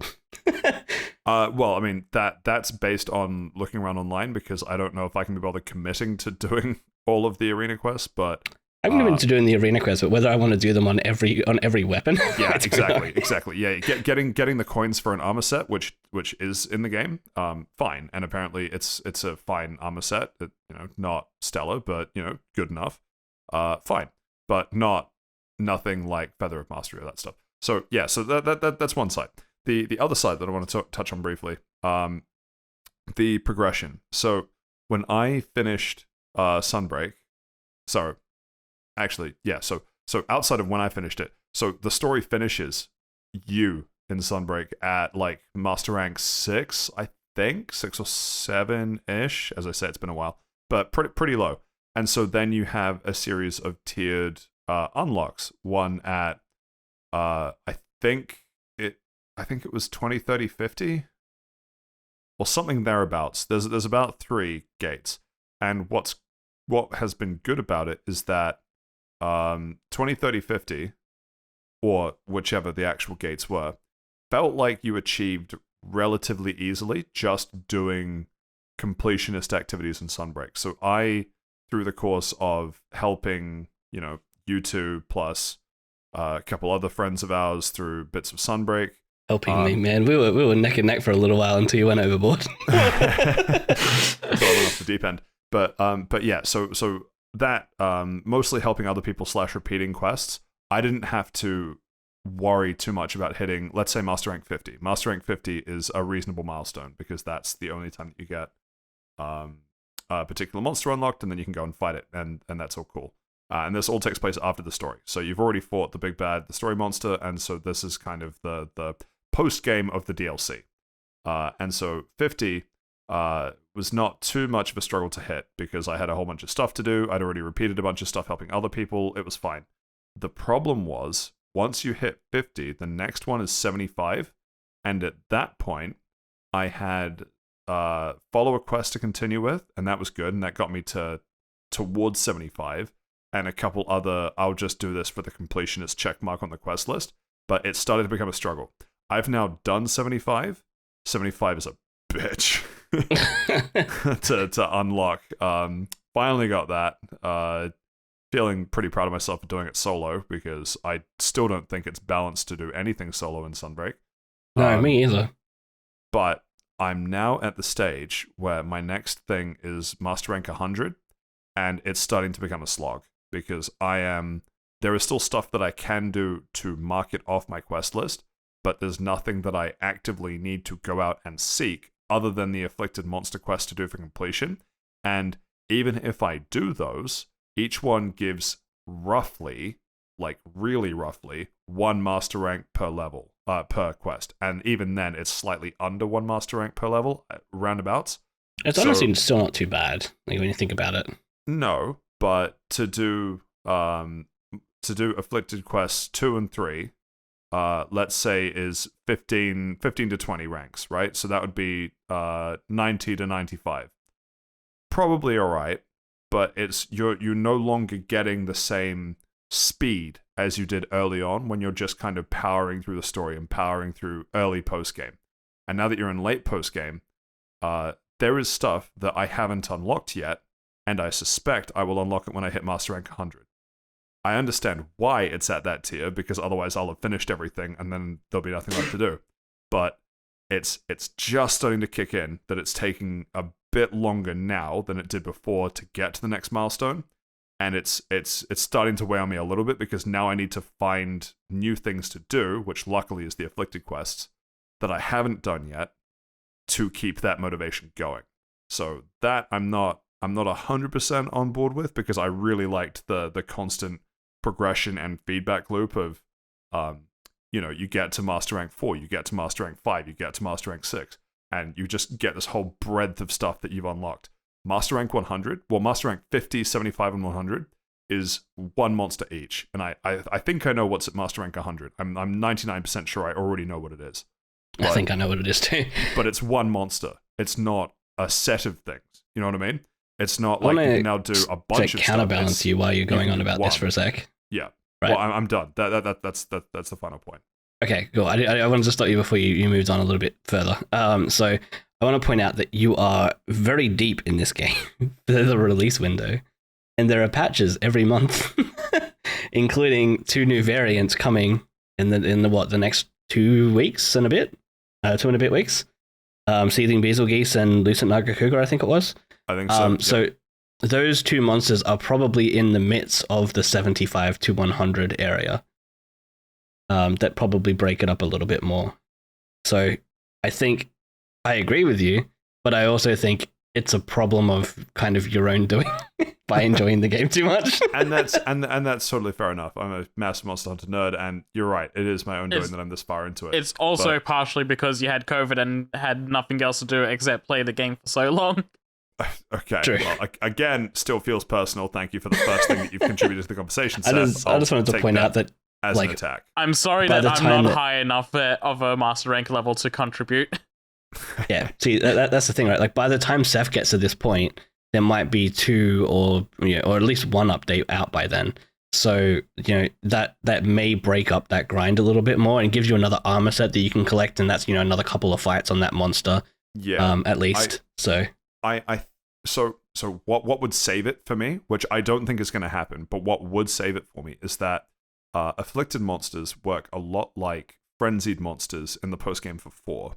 And so that was good and in some ways better because you had to get to a certain point to unlock the highest tier of afflicted monsters, and at that point you were done. And the reason why that was good is because at that point you had everything unlocked and you could see what it was that you wanted to work towards, and you could just do it. The problem is the frenzied monster rewards would let you do a whole bunch of things, including different like augments to gear and things. Whereas this is specifically, you get to fight 1 new monster and unlock, I'm assuming, either 1 new armor set, which I hope it's at least 1 new armor set, and the final upgrade for some of the weapons. I don't think that's enough as this big final, like, I think 100 is the last milestone. I'd be very surprised if there was one past that. And Yeah, me too. I want it to be a finale, you know what I mean? And it feels like this is just a milestone. It's just this milestone feels way further in the distance than other milestones, and I want it to be special. I guess that's the whole complaint. But yeah, that's but what I no, have you to say might about unlock Sunbreak. like several more ranks of afflicted monsters. Like, I don't know. It's possible. I don't believe that I will. I think I've unlocked most of them already, or if I do unlock more at 100, it would be 1 rank more and it'd be a handful, but you might be right. I don't know. I'm saying all this as speculation, but just the amount of effort required to get to the next milestone is now much more than the amount of effort required to get to any previous milestone in Sunbreak, and that is the nature as numbers go up, though. It is, but it's hard to swallow when I think of other games. The last rank is kind of a finale, and this is the last thing you do. This feels just like a milestone that's just further in the future. That's all I have to say about Sunbreak. Josh, you weren't here last week. What are your quick thoughts on it? I mean, it's literally just more Monster Hunter, so 10 out of 10. Boom, That's perfect. That's literally Nice. all I need to say. Nice and There is succinct. one thing Love I it. want to point out very quickly. I was Googling just while you were talking about the afflicted monster parts, because I hadn't looked it up. Apparently, for the first couple of hunts in the day, you are guaranteed to drop at least 2 to 3 items total over like a couple of quests for the afflicted monster parts. And then it's a 20% chance to carve and a 20% chance on a break. So if you were doing the afflicted monster part, like, a couple of hunts a day, you're guaranteed that, which makes it a little bit better, but not much better. There's still a part of me that thinks like the break is good. I like the break and I like getting it as a quest reward. I don't know how to feel about it being carvable when you now have on the table. Do you pick a set that is more fun or changes up how you hunt monsters in general, or do you just farm with Feather of Mastery? Okay, I'm having some input. So what are they actually afflicted by? Are they like afflicted with like Ligma or Sorcon? Kind of spoilers, but Ligma works. They're affected by the Morbius sweep. Oh, they've got Morbius. Actually more accurate in terms of the game than I'd like to admit. Okay, Yeah, well, I if it's a spoiler thing and they've got like Monster Hunter COVID, then that's fine.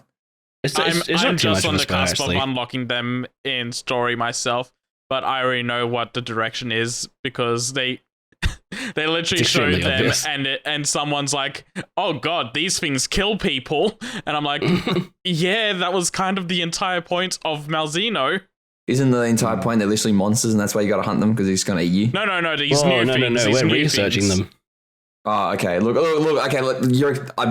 I'll play it eventually. I'm 99% sure there's a whaling joke in there somewhere, Josh. Maybe. I didn't get it. Look, I'll play it eventually, and then I can talk to you all in 3 years' time when it comes to Game Pass. Love it. Sounds good. Sounds good. Yes, we will still be doing this in 4 years, lovely listeners. Can't wait. Forever, every week. And we'll Josh be is banking like- that. Josh getting isn't- paid. Josh isn't allowed to end the podcast for at least 3 years. Sure. Jesus. You heard it here first, fellas. Hey, Krispy Kreme, start sponsoring us now. We've got longevity. One thing I do want to say, actually, because I don't know if you touched on it last week, but the Invisible walls. the invisible walls are so frustrating, but we don't need to get into that. The I baby. just want to mention very quickly that the variants they've added are very cool. Very, very cool. I like don't all know of that them. we went a huge amount of in detail on the variants. Probably not, because we were mentioned probably it still unlocking them. briefly. Yeah. But they are very, very cool. And if you hadn't got to them, I don't want to spoil some of them because some of them are just like, okay, I wasn't expecting that. But all of them feel pretty unique, except for maybe Ragnar Kadaki until you fight them, and then you're like, holy shit, okay, this is very different to regular Ragnar Kadaki. I honestly feel like the variants for Ragnar is easier than the vanilla Ragnar I on Master very Rank. strongly disagree. It's weird. I'm actually right between you two. I think some of its moves are much easier because so for me, Ragnar Kadaki. Ragnar the Kadaki is things- cake. The variant, he fucked me up. I don't know, I mean, I Ragnar beat it, Kadaki, like it improved its fire abilities, and now it can like just kind of swing itself everywhere and throw out more spiders that also pull things everywhere or Yeah. set things on fire. It's like it's a much bigger jump from what it was in high rank. Yeah. And I don't I feel agree like with I don't feel like the variants does as much as vanilla Ragnar does. So I don't know, man. of the times that I've died a lot to Ragnar Kadaki's upgraded flamethrower. I've died less so, but still a few times to variant Ragnar Kadaki just charging at you. Yeah. So, swings and roundabouts, really. Anyway, they're all very cool. So if you look forward to them if you haven't already, because it's good post game content. Yep, and I know that I don't know if this is in the news docket. Really should have checked this first, but 3 million. I know Yay! that we celebrated 2 million last week, so to hit 3 million now is awesome. It's Can't believe we helped Monster Hunter Rise sell 1 million copies. We did it, fellas. we did. Can we get a Monster Hunter shaped Krispy Kreme from both Capcom and Krispy Kreme? Could you imagine? Everyone bought 4 copies, right? Yeah. So Krispy Yeah. Kreme will Is that just me? Krispy 4 on Kreme will each partner console. with Capcom. No, On each Krispy Kreme console. will partner with Capcom, and then Krispy Kreme will have to change the letters to C because you can't use 3K, so it'll be the triple C. Where's the extra K coming from? Monster Capcom, Hunter is MH. Krispy Krispy Kreme Capcom. Capcom, right, big fella? Oh, Capcom, right. It can be Imagine that, then KKXC. then Krispy there's Kreme like, X Capcom. You don't pronounce the X, like Hunter X Hunter.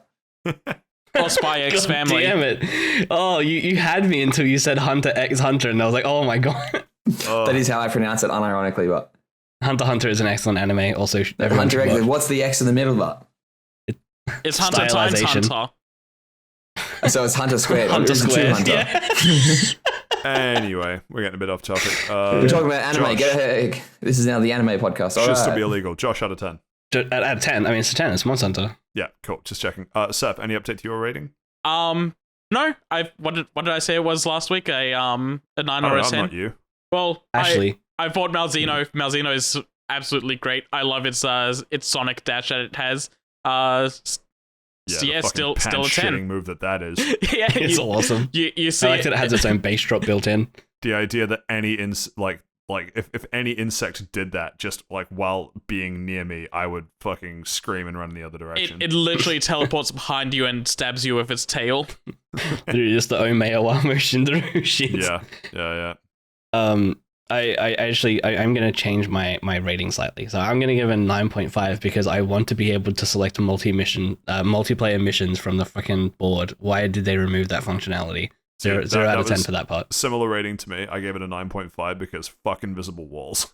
Yeah, also true. But that only is true for the most part inside the new hub, which is like, why limit it here? But anyway, Yeah. it doesn't matter. Yeah, and we touched on that last week. Anyway, yeah, that's the Sunbreak chat done. And with that brings us to the end of Round the Lounge for this week. Thank you to everyone for those contributions. That means we get to move on to part 2 for this week, which is, of course, the news. And what's that? After Steve's absolute fuck-up last week, we're going to go through last week's news first, and then this week's news second. And kicking off last week's news, the Game of the Year just got Gamer of the Year. Seth, resident Gamer of the Year enjoyer, tell us about it. Yeah, so Stranger of God, I hate that Paradise. sentence so much. I just Yeah, me too. It's fucking literally so fucking bad. spaghetti sandwich. Shut the fuck up, man. in less than a week, the first DLC for Stranger of Paradise is coming out, where it's highlighting that you'll be fighting the Warrior of Light and Bahamut in this DLC. Sorry to hear that. Very extremely, very extremely fun and exciting fights. I'm still looking forward to when the Gilgamesh DLC is coming out.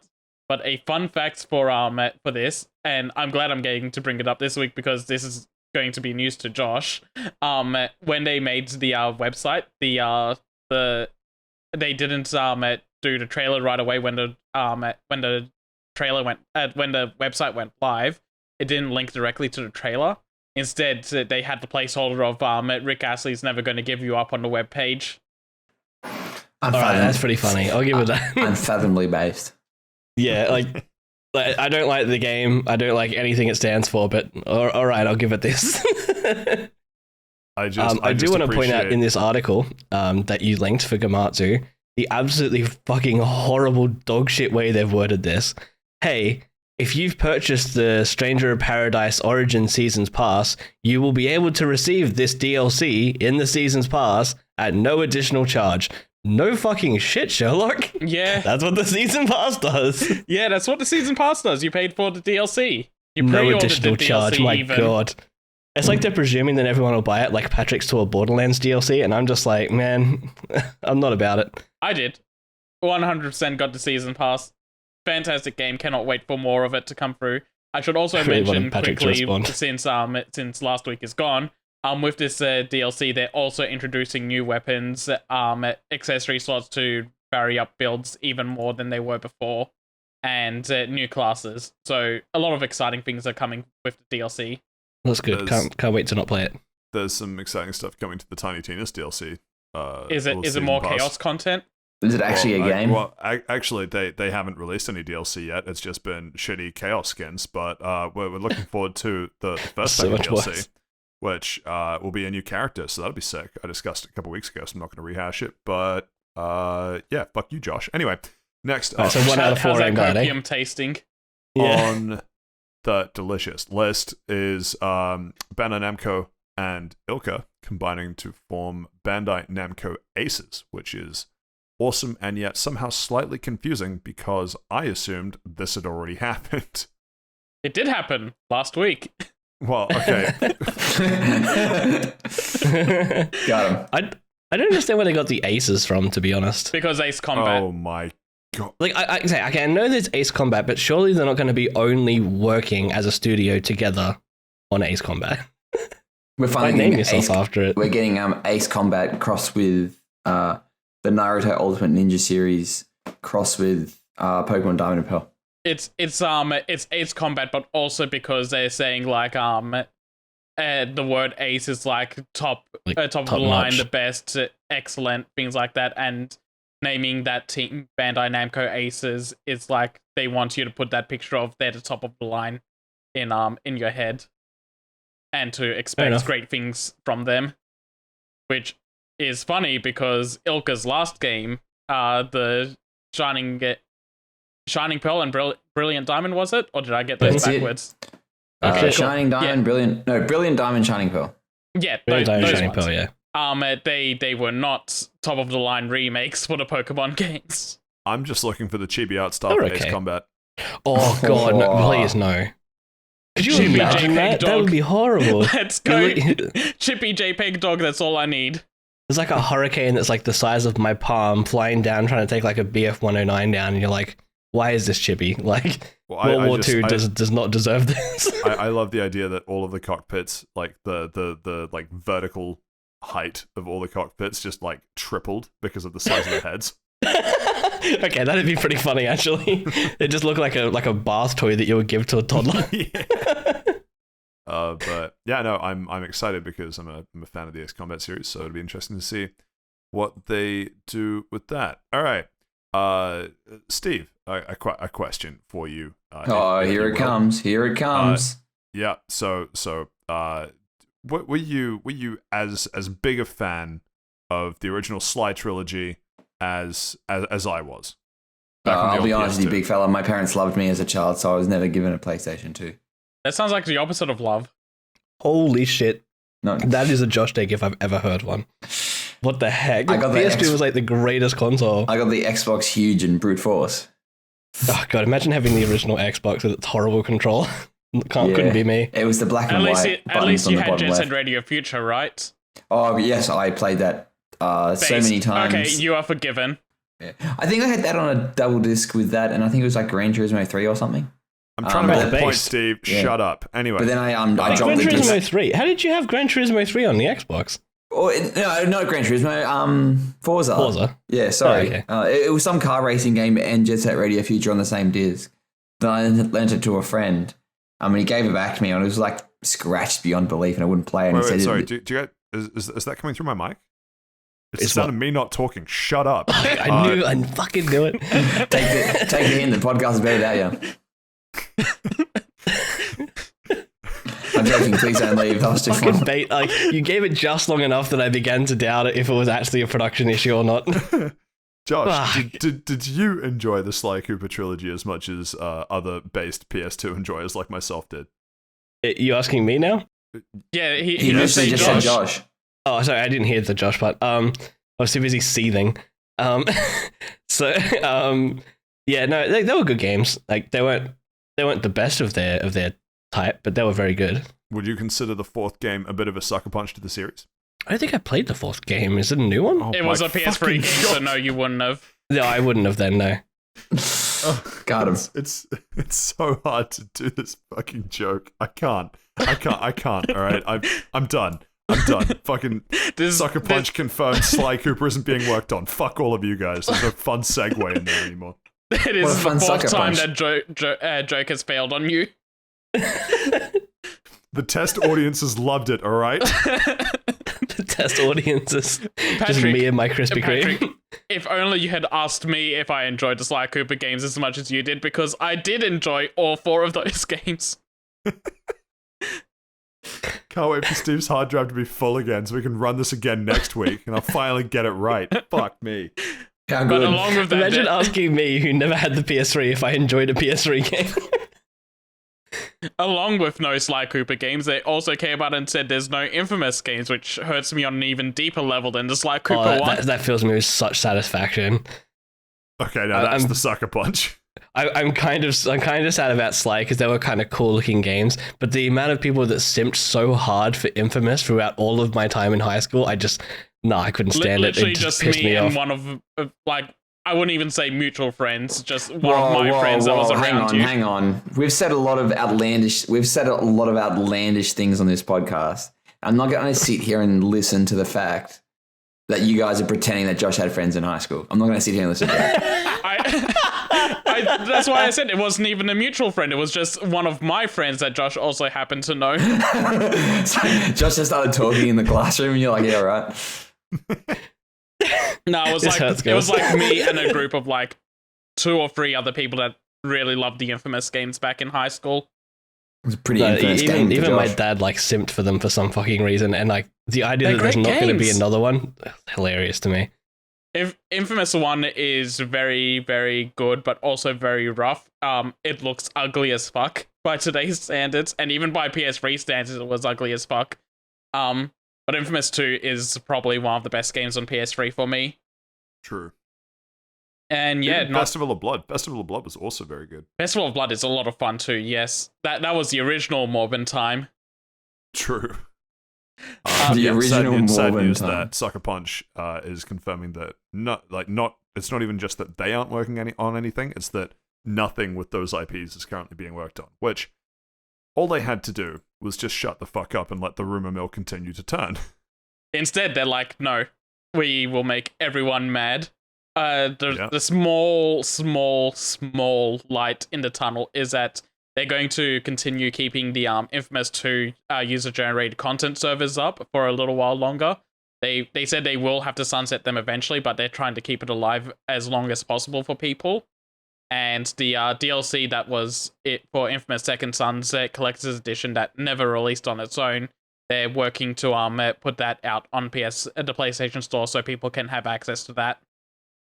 Okay, Neat. Next up on last week's news, Lollipop Chainsaw getting a remake in 2023, which we already knew, but No, Now it's hard confirmed. Hard confirmed, eh? Very hard confirmed. Just like a lot of people watching the trailer. Josh, she's underage. It wasn't me.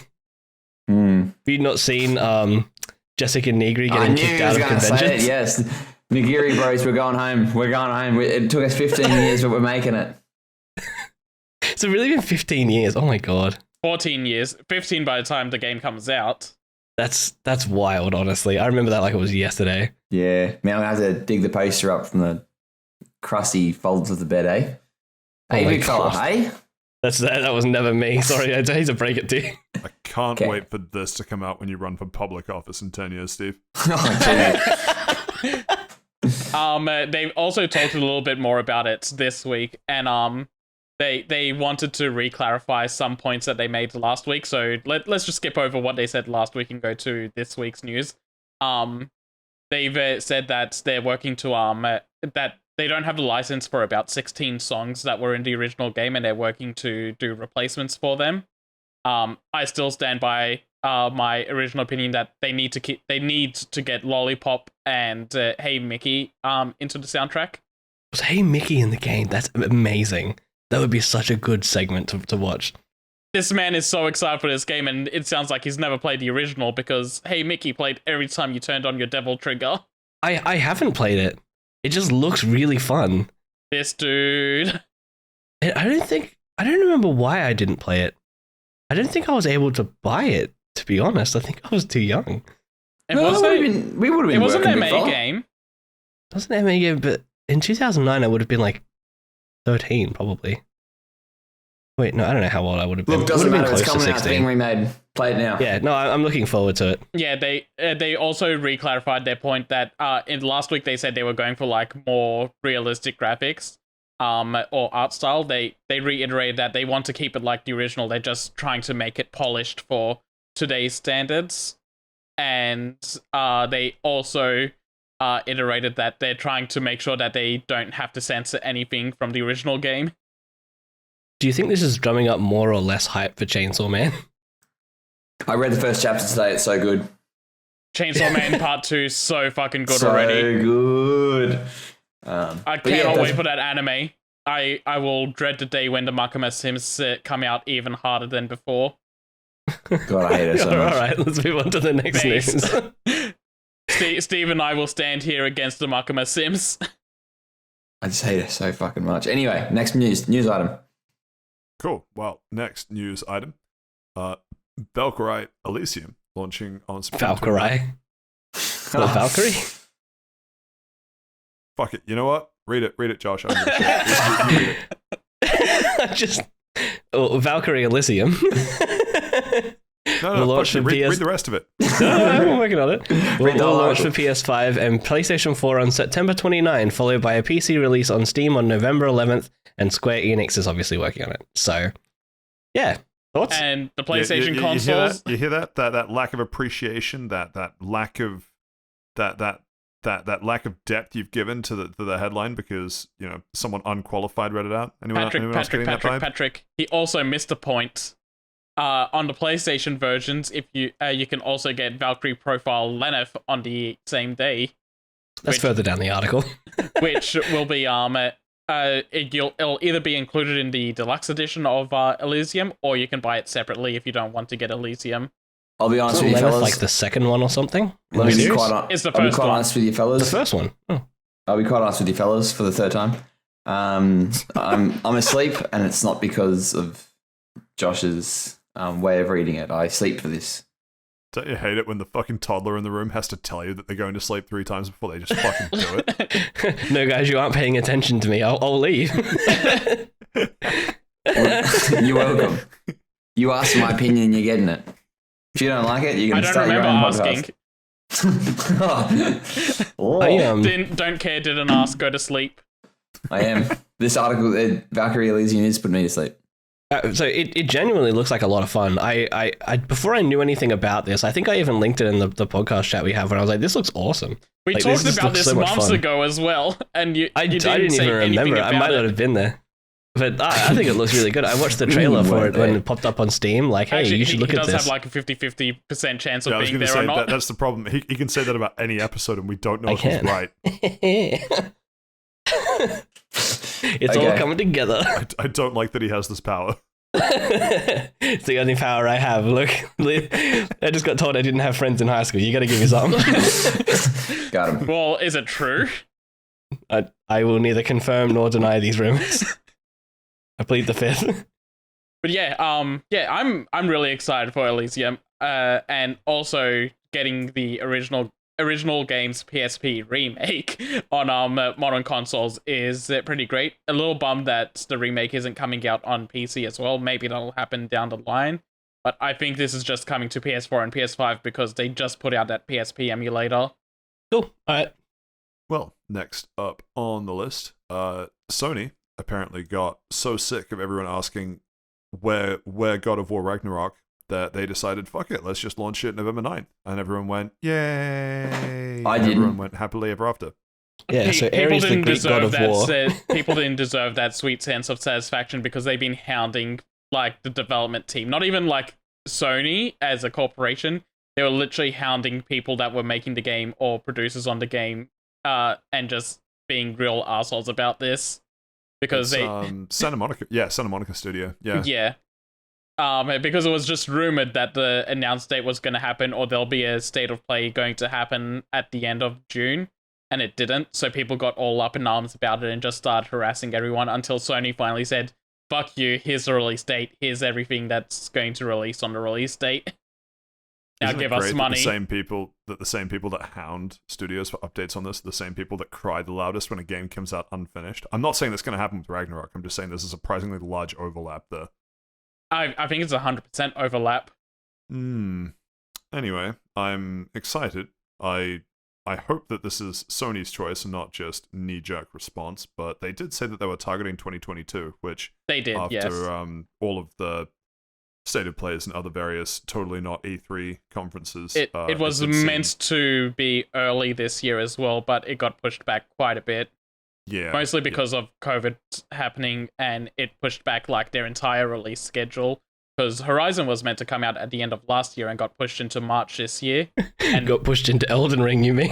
yeah, Got him. Horizon has bad release schedules. The first one released a week out from Breath of the Wild. So fucking funny to me. I can't wait for number 3 so we get another really good game to overshadow it. And they still sell millions somehow. I don't know, man. People It's like always Ball 2 buy it. Bros, where you at? Yeah, I think Horizon 1 sold like 3 million at least. It's kind of nuts. Anyway, to repeat my Josh take from last week, I'm not that excited because I wasn't a huge fan of 2018.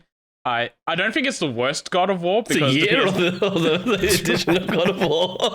but it's No, like it just means like Ares in 2018. I not prefer guy. God of War 2 and 3 miles over 2018's God of War Yes. game.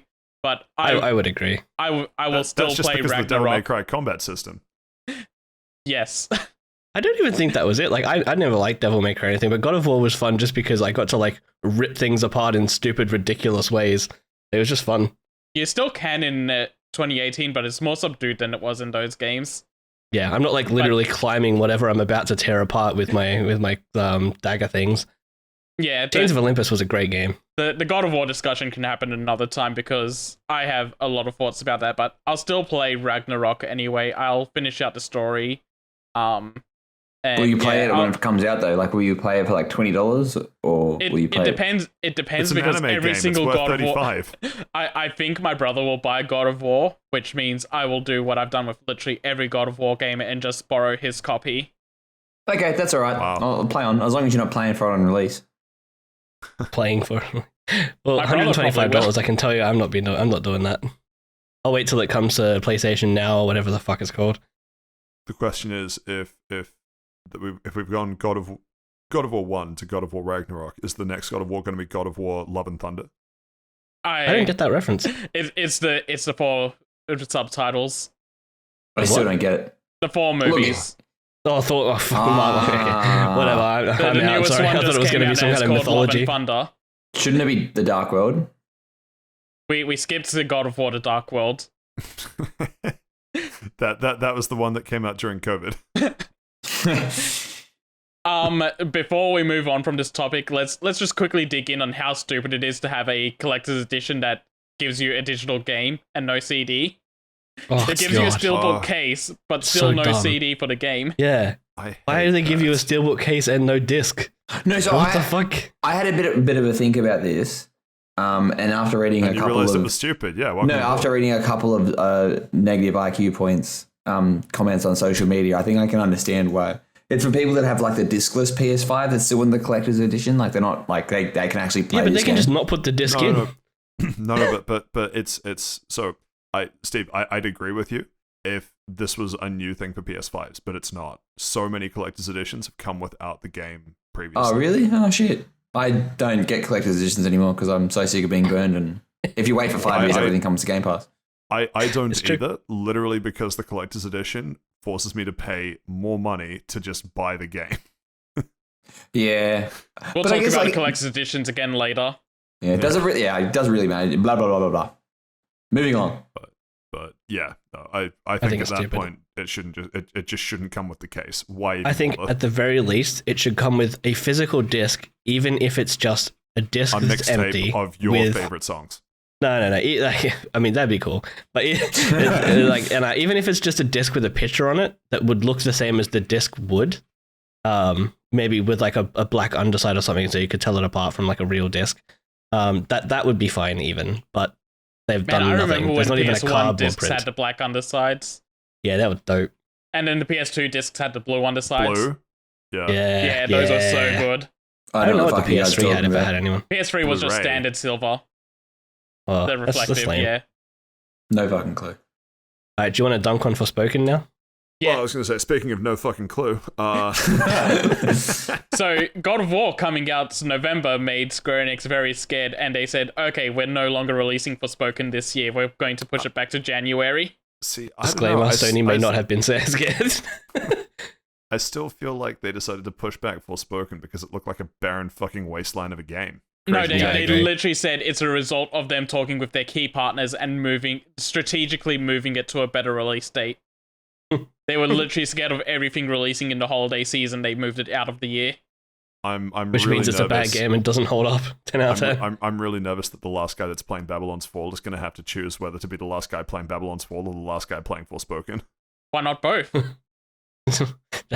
Have two consoles running at all times just to be the last player left He of both was- of these games. launch Babylon's Fall through Steam, and then launch Forspoken through the Epic Game Store. Well, if he also happens to get Balan Wonderworld somehow, then he has the unholy trinity. God, I almost gifted Josh a physical copy of Balan Wonderworld. He's lucky that they were out of stock. Just wild to me that many people bought them. But anyway, I think it's less that many people bought it, and they had that few discs. I really enjoy your phrasing there. Josh is the one that was unlucky to not receive it, yet we're just skipping the unluckiness of all of the people that did receive it. and may or may not have paid more than $5.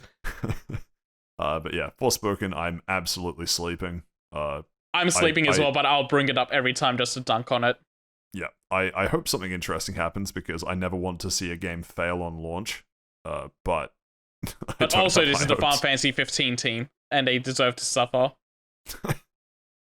Honestly, Square Enix deserves every failure of a game they get until they really pick up their slack on what they're releasing. Some of their stuff is good, and others just like it's just dog shit for the sake of being What do dog you shit. mean? They just released Stranger of Paradise. They had Final Fantasy 7 Remake. They had Kingdom Hearts 3. Final Fantasy VII Remake was 3 years ago. Yeah, they're getting the second one soon. They're getting this game soon, therefore good. Babylon's 4 released. Balan's Wonderworld released. To be fair, they just published those. They didn't make those. They literally just threw money at people and said, "Here, make your game." Didn't even look That's- at it, and then looked at it and like, "Oh god, this is a disaster. Release it anyway." Which is exactly my point. Like, they just do some dog shit moves for no reason. So, and every fail they get, they kind of deserve. Also, they're like heavily going into, we should do NFTs and blockchain, and also Yeah, get no, that's fucked. fucked. Yeah, dumb shit. Dumb shit. But also, I don't think throwing money at Platinum Games seemed like a bad idea at the time. They just made Nier Automata, and then Platinum's like, we want to do another game with you guys. And after Nier Automata, I would have thrown money at them. I would have been like, what's your premise at least? And when they said, farmer dances when I solve his puzzle by putting on a suit and that's walking Yuji around Naka. like a tank. That one was Yuji Naka. They deserved everything they got for throwing money at him. Platinum was Babylon's Fall, and it's like, their pitch was, we're going to make Nier Automata, but it's going to last forever. And Square Enix just saw money. Which is just a problem, but anyway. Which also funny because Nier Automata is being crossed over with everything and is lasting forever right now. Speaking of lasting forever, this chat. Also, speaking of lasting forever, a game's finally coming out of development hell. Indeed. Josh, would you like to take the reins of this game you've been excited about for 5 years and know nothing about because you didn't even know the pitch of the game? I knew the pitch of the game, I just don't see it as that. Yeah, even though it was literally what they said it was going to be. It's yeah, the free but I demo just for looked at Sea it of and Thieves, went... right? Sorry, say again? The free demo for Sea of Thieves. The free demo for Sea of Thieves. Pain. Right, is it not? No. No, Sea of Thieves is a free demo for this. Sea of Thieves is a lot of fun too. I too. thought that was the free demo for Assassin's Creed 4. No, Assassin's Creed 4 was a full experience of Skull and Bones. I'm not talking about this. One of you guys take over. Have fun. Okay, so essentially, because so Seth, how does this relate to Final Fantasy 14? Oh yeah. That you can go on a big ship and do fishing in Final Fantasy 14. Hey Steven, can you take it from here, mate? Yeah, definitely. So what we're talking about is that Skull and Bones what's game Final that's coming Fantasy out. 14 stance on Patrick. skulls? There's a lot of skulls in Final Fantasy 14. Shut In the fact, there's a fuck whole up, class bro. around it. Fuck me. I hate Final Fantasy 14 so much. You only hate it because you can't play it. And I will continue to screech about it until I can. Until that point, I will be screeching. No, but essentially, so Please, someone just go with this. so Did Skull you and know that Final Bones. Fantasy 14 has a free Shut the to fuck- play I don't version wanna where use- you can play up to Dude, level 60 shut and go up. all the way through the critically acclaimed I Heavensward? moved into prison. All right, continue. It's good. You can go So through this- all of the critically acclaimed Damn it. Heavensward, and it's God, completely it just free, keeps which means you going. can do it on your laptop that will probably die. So essentially, Skull and Bones is that thing that Ubisoft announced in 2017, and essentially 2017 at E3. Yep. yeah, it's the best parts of Assassin's Creed 4, which is the space. Sorry, not the fucking space. The ship combat. Oh, shit, I missed. It's the I played complete the wrong opposite game. of space. Sorry, well, the ocean's full of space, right? I don't know why I said that. I always knew the Templar plot got a little bit off the rails. Yeah. I like that he's played that much Mass Effect. He's like, spice! Everything's going to space. Spice! Well, so essentially, it's coming out in October. November the 8th. We're all just going to laugh. Like 3 people that are going to get that space reference. Sorry, you can continue. I don't get that reference either.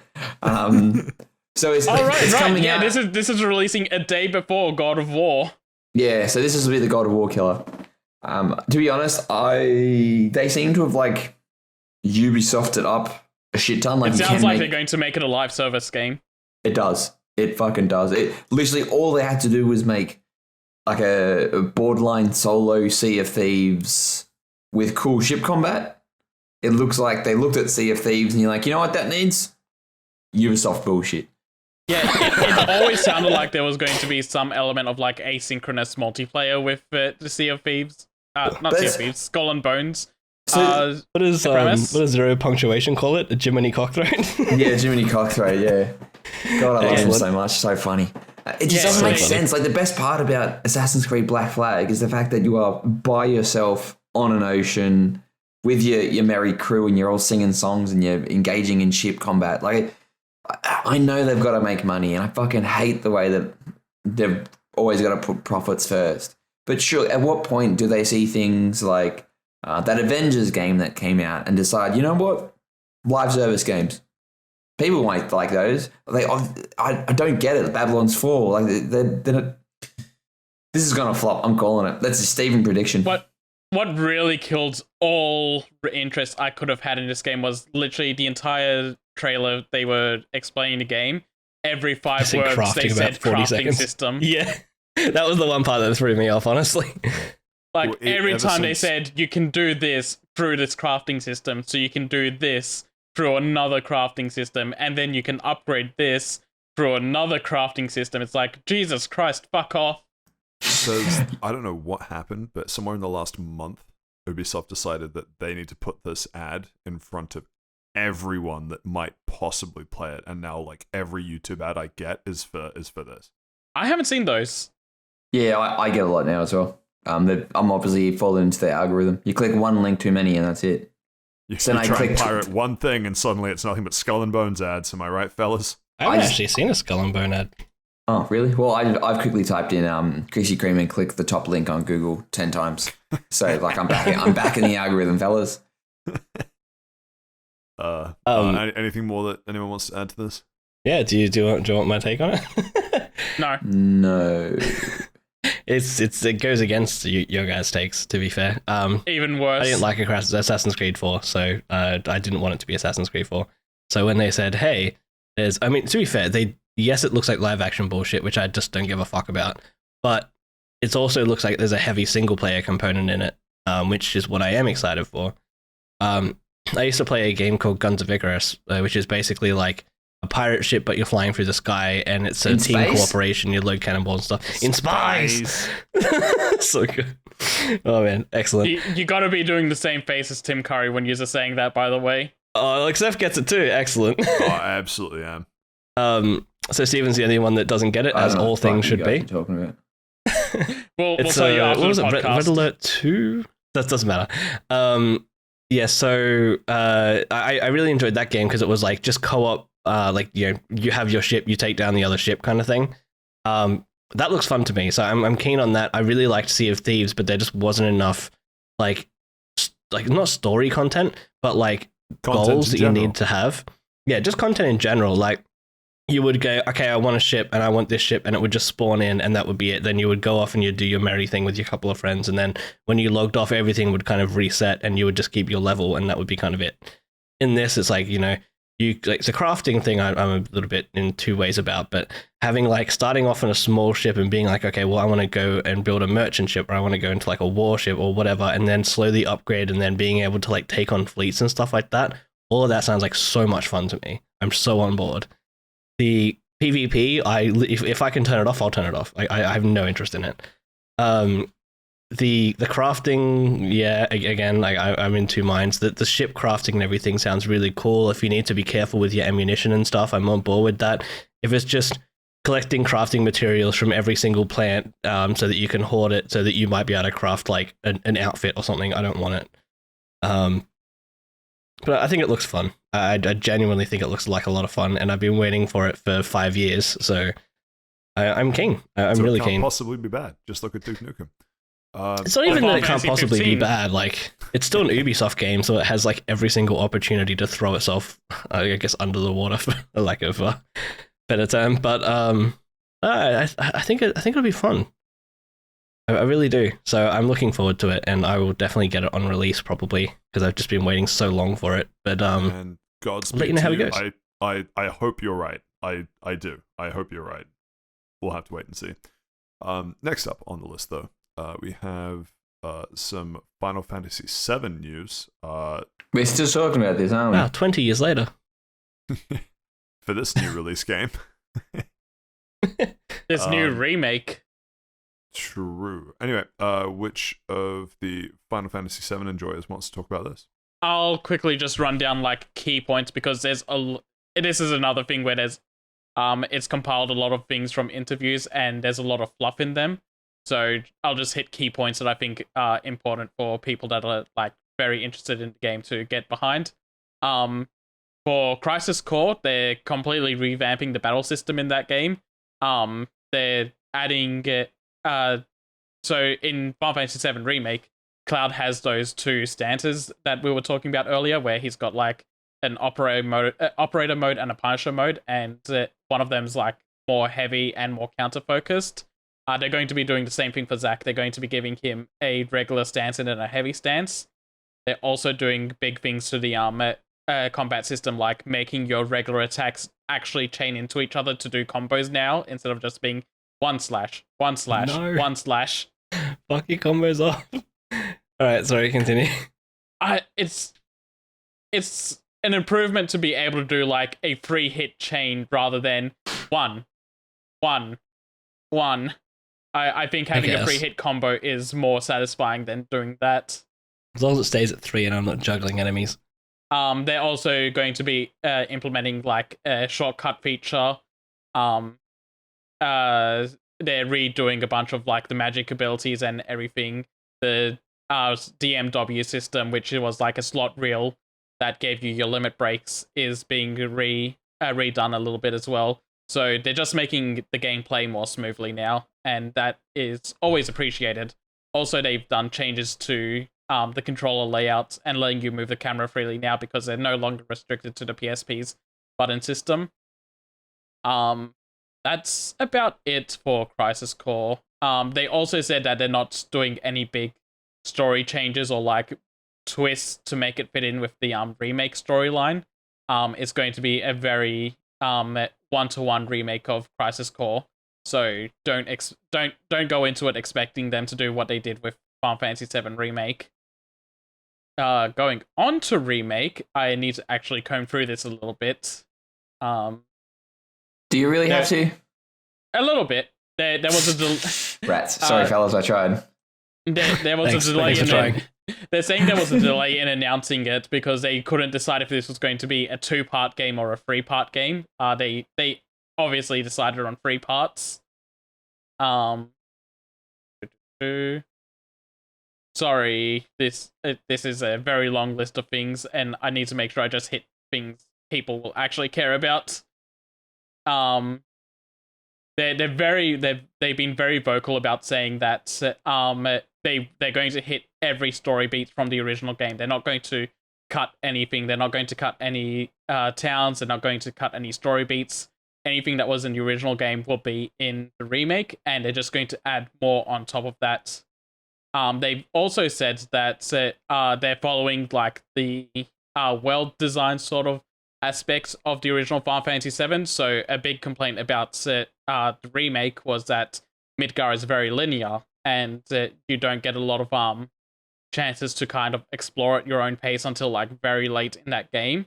And even then, it's just a certain chunk of the game that you can explore. That was very much intentional. Midgar in the original game is a very linear experience. But then as soon as you get out of Midgard, the world opens up so much more, and they're going to be carrying that into this game. It's not going to be like a full open world game, but it's going to be big and expansive and very much go at your own pace sort of thing.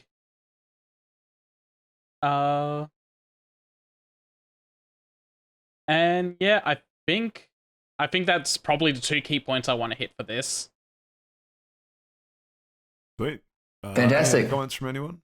I can't wait till it comes to the Xbox. That's all I got to say. Move on. I've had enough Final Fantasy VII Remake talk for one day. Considering I can play the game on my PlayStation. My original PlayStation 4 that'll catch fire the second I turn it on. But You could also play it on PC if you maybe had a PC more powerful. my But laptop yeah, would catch fire.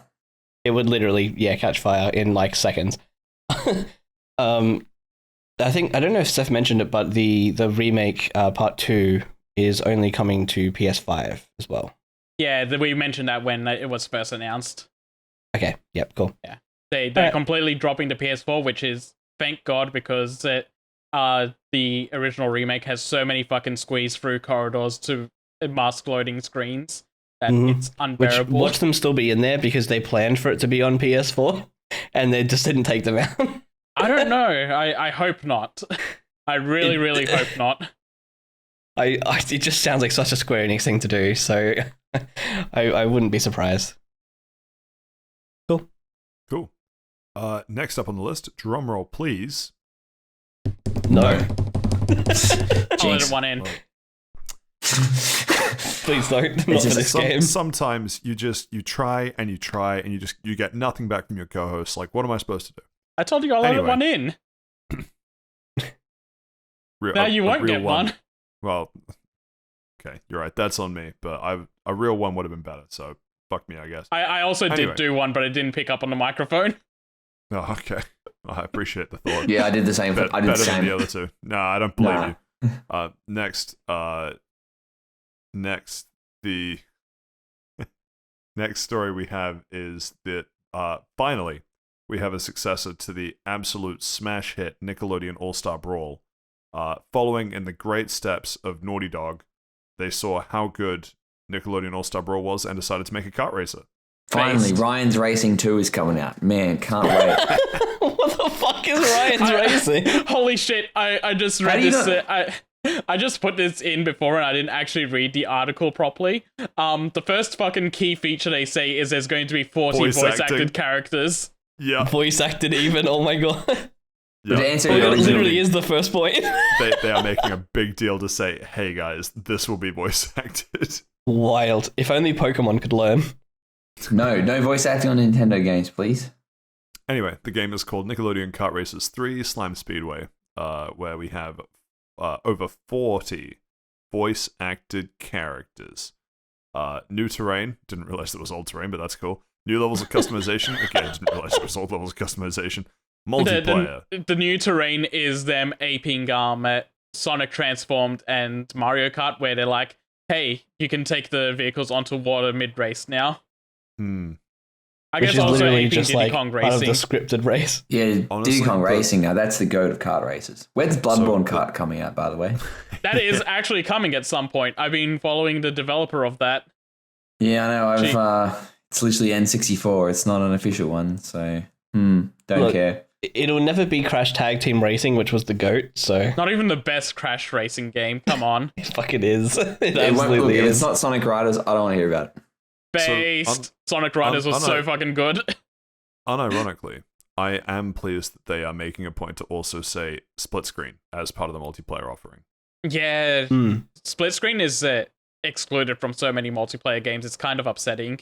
Especially for a kart. Like, I figure kart racers are known for being, or for having split screen now, that the choice not to include it would be detrimental to it, I think. So, I agree, don't know, this has a lot going for it.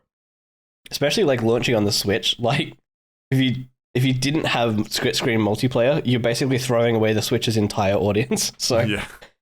Yeah, when you're at those rooftop parties, you got to do split screen. exactly. When everyone else is drinking and I'm sober because I need to win the race, then we'll see who's laughing. Hey, they're just smart. It's the right? only way There you should win be- at Smash, right? There should be one sober I driver. don't win a Smash. Joke's on you. Sorry, Patrick.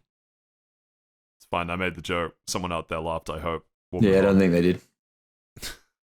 Come on, man. Don't hurt the host like this. Sorry, Not at you 1 know I love a.m. you. Don't be like that. Next up on the list, I have a question. Steve, have you had a mouthful of Kirby recently? You might say I had a mega mouthful. Oh, it was mouthful that I didn't play the Kirby Mouthful game. mode was the thing, yeah. Mouthful mode. Yeah, I've had a mode of Kirby. So, Okay, are we, so is this like a you cream asked pie for joke? clarification and then fucked the point. Nice. Is this a cream No, pie no. joke? Okay, well, It can be. definitely not. No, don't listen to Josh. Please don't cream pie Kirby. Mouthful mode. Although that is basically the trailer. Doesn't he fall into a pile of cream on a cake? It's a cake. Yeah, It's cream just on a cake. He's got It's that booty. frosting. Cream. Anyway, Kirby's Dream Buffet has been announced for Switch. I'm so sorry. man, that It completely looks really derailed cute. it. I'll play it. Oh, well, so essentially, this game looks like it's sort of.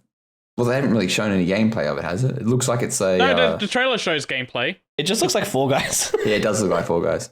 Yeah, it It does looks show really gameplay, fun, right? actually. It's just Um, like friend-shaped Fall it- Guys, dudes. It's less Fall Guys to me and more Tony Hawk's Downhill Jam. I'll be honest with you, big fella. I think there's probably 3 people in the entire world that play that game. I Yeah, didn't play it, but I'm I not know one what of it them. looks like. Ever since they snubbed my boy Waddle Dee for Super Smash Bros. Ultimate, I've been waiting for a game like this. Waddle Dee would be sick in Smash Bros. Ultimate. As long as it's the Doesn't do Spear anything. Waddle D. Bandana Yeah, D. yeah, I agree. The one with the bandana. Yeah. But no, Bandana this D. is also making people so upset for some reason because they're thinking Nintendo's putting so many resources into Kirby games, where it's just the Kirby developers do nothing but make Kirby games. Yeah. And like this isn't really like what I would call a Kirby game. Like it's just like It's Like- a like small basic- download fun Yeah. title. Yeah, Which- it's like it's nothing. Yeah, Kirby gets one of these like every year. Yeah, it's like basically a phone game, but on Switch, which is basically a glorified phone. So That's the thing is that The Switch is actually weaker than most phones these days. yeah, I know. Which part of this did you think was resource intensive? Which part of this did you think was dragging development resources away from any other game Nintendo was working on? Yeah, Ask but the see, internet because they seem to be mad. this got announced and a new F-Zero or a new Pikmin didn't, so it's everyone's got to be mad. So we burn Nintendo down. No, I'm on board. No, you just buy $40,000 worth of Nintendo stocks and then ask them where's F-Zero. That was so fucking funny. Got him. Anyway, we'll have to wait and see for more news on that. Next up on the list, Konami looking at relisting delisted Metal Gear titles. That should be kind of cool. Yeah, no, these got delisted a little while back, a few years I think at this point, because Metal Gear Solid 2 and 3 had archived historical footage in them, and they just needed to renew the licenses for them, and I guess they finally getting those licenses sorted out because the 35th anniversary is coming up, and they're also saying they're going to be putting them back up. I heard that they just remade the historical footage scenes just with child actors. Jesus. I have no follow-up for that. Yeah, I don't have a follow Me, up. I don't even know what you're talking about. Yeah, So this is funny. I don't get it. Can you explain your Anyway, joke? so the next up on the list. So we're gonna cut that. No. I mean, So let's make it um, awkward for him. you miss 100% of the shots that you don't take. Wayne Gretzky, You Michael also Scott. miss 100% of the shots that you did take. Okay, now you need to just mind your fucking tone, all right? I've cut so much of your shit through this episode. Patrick has copped more shit this episode than usual. If you want to shit on Saif, you can shit on him for the next game. Why? This game looks great. I couldn't think of anything you could possibly say that would be negative about this game. Just mean you simping Bayonetta so hard that you're 2-2 gonna order Birth the by collector's Sleep? edition. Sorry, can you repeat that, Patrick? You kind of cut out. No, I'm not actually. No, I don't think that's going to get the response after how shit the last joke went. As long as he's learning. Fuck you. Bayonetta 3, launching October 28. Can we just move on already? I'm done. No, I will talk about this because Bayonetta 3 looks fantastic, and it's probably going to be the contender for my game of the year. It's not even. Paradise. It's not even out, man. You cannot say it's Imagine going to be comparing game of this the to year. Elden It's not Ring. out. I cannot. I've got a good enough Imagine- handle of the Bayonetta series to know that I'll incredibly enjoy these games. Imagine thinking that this could possibly beat Skull and Bones. You're right. I'm sorry. I should shut my mouth. Skull and Bones. It will be a masterpiece. It's Platinum Games, so Saif is going to be the one person playing this. Come on, Platinum Games only made one bad game. That's all it took. It's so they've made up a couple bad games, but not my business. I heard a particular host on this podcast was about to make one bad harem-based decision, but you know we still judge, all right? Nothing but Listen, judgment, to be that honest. harem survived by not including Hitler. Just like Bayonetta 3 will also hope to survive by not including Hitler. I don't know if you can kill Hitler. That might be fine. Persona 2 got away with that. Didn't they also make Revengeance, which was utter shit? You No, do not know Revengeance what is- you're talking about. Revengeance is Revengeance fantastic. is great. Isn't that the one with the like you basically is like survival and you get That's paid Metal Gear $20 for a Survive. safe slot? Oh, survival. Well, they Yeah, I all was going to say stupid names. I'm Revengeance sorry. is not shit at all. Like, I thought that was Fall Guys. no, that's Kirby Dream Buffet. He remembered the name. I had to check my notes. I thought that was Forgotten Land. No, that's no, that was Return to oh, Dreamland. Wait, was that Forspoken? No, Forspoken was the game that no one cared about. Jokes dead. Seth Well, talking about thought, Bayonetta. I thought that was Bayonetta 3. okay. Anyway, Bayonetta 3, the game that everyone cares about. Yeah, nice segue. What a dunk. Funky they Castle? just showed a new trailer that's full of like very, very heavily on gameplay. They showed a new character is going to be playable as well. Mixed reception on this new character. called Violet or Viola, one of the two. Okay, I'm reading the article. It's Viola. There's also no. I was looking at all the pretty pictures in the article, and then I scrolled down a little bit, and there was her name right there. Anyway, it also sometimes I, like Saif, also panic and then have to read, and for a while it's just like shit. Like, can I sound the word out without sounding like an idiot? But nice recovery, Saif. Continue. You guys know how to read? reading and talking at the same time is hard. True, honestly. There's going to be multiple Bayonetas in this game as well. I don't know how to get around that besides just thinking this is going to be another fucking multiverse story in a year that's full of multiverse stories. Also, a fun fact is that the main enemies of these games seem to be from Astral Chain, so it also looks like on top of doing a multiverse story, they're also making a Platinum Games universe. God, I can't wait for Babylon's Fall. Viola looks interesting with the new gameplay they showed for her. I'm a fan of her design. I've seen a lot of people online saying that she looks really bad. But I'm a fan of like this punky witch type they're going for. I'm just more interested in how she'll play because that's the most important part for an action game to me. Like, if the character's inclusion is worth being in there, is all around how they control. And Devil May Cry got that very well done with it, like Dante, Nero, Virgil, and V all being very different and very unique in their own regards. I'm having a hard time figuring out how that'll handle in Bayonetta because she already has a whole ton of different weapons that makes her moveset versatile. So including another character seems weird. So we'll see how that goes. And they also announced a Trinity Masquerade edition, which just kind of includes a 200-page art book and free game sleeves that form a panoramic picture across the entire trilogy's cover arts. I've already pre-ordered that. You did now? Amazing. Are you stitching this up? Are you stitching this up, big fella? I'm going to just let it hang and. No, you did, you piece of shit. I did it when I was saying in the group chat. What if I did? Unless, yeah. Literally after me going, hey Saif, look at this. It's literally made for you, and you're like, I might not pre-order it. $144 down the toilet. Only $30 for now. For now, you just put yourself into debt. Mate, I'm already in debt. It's insane to spend $144 on this. My uni fees don't pay themselves. Uni doesn't count. It's an imaginary. Editing the podcast should cover that.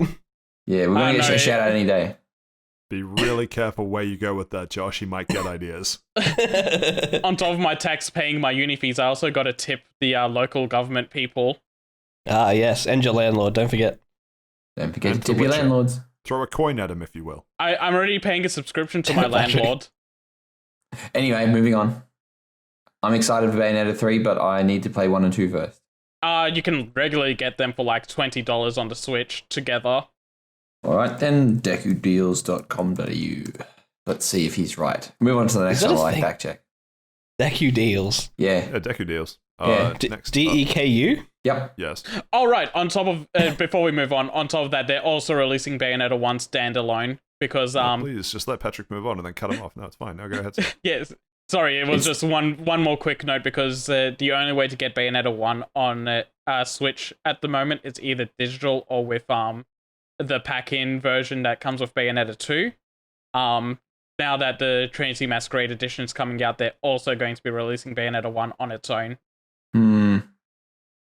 The double pack. It's $90. $90. The steelbook case that doesn't come with any games.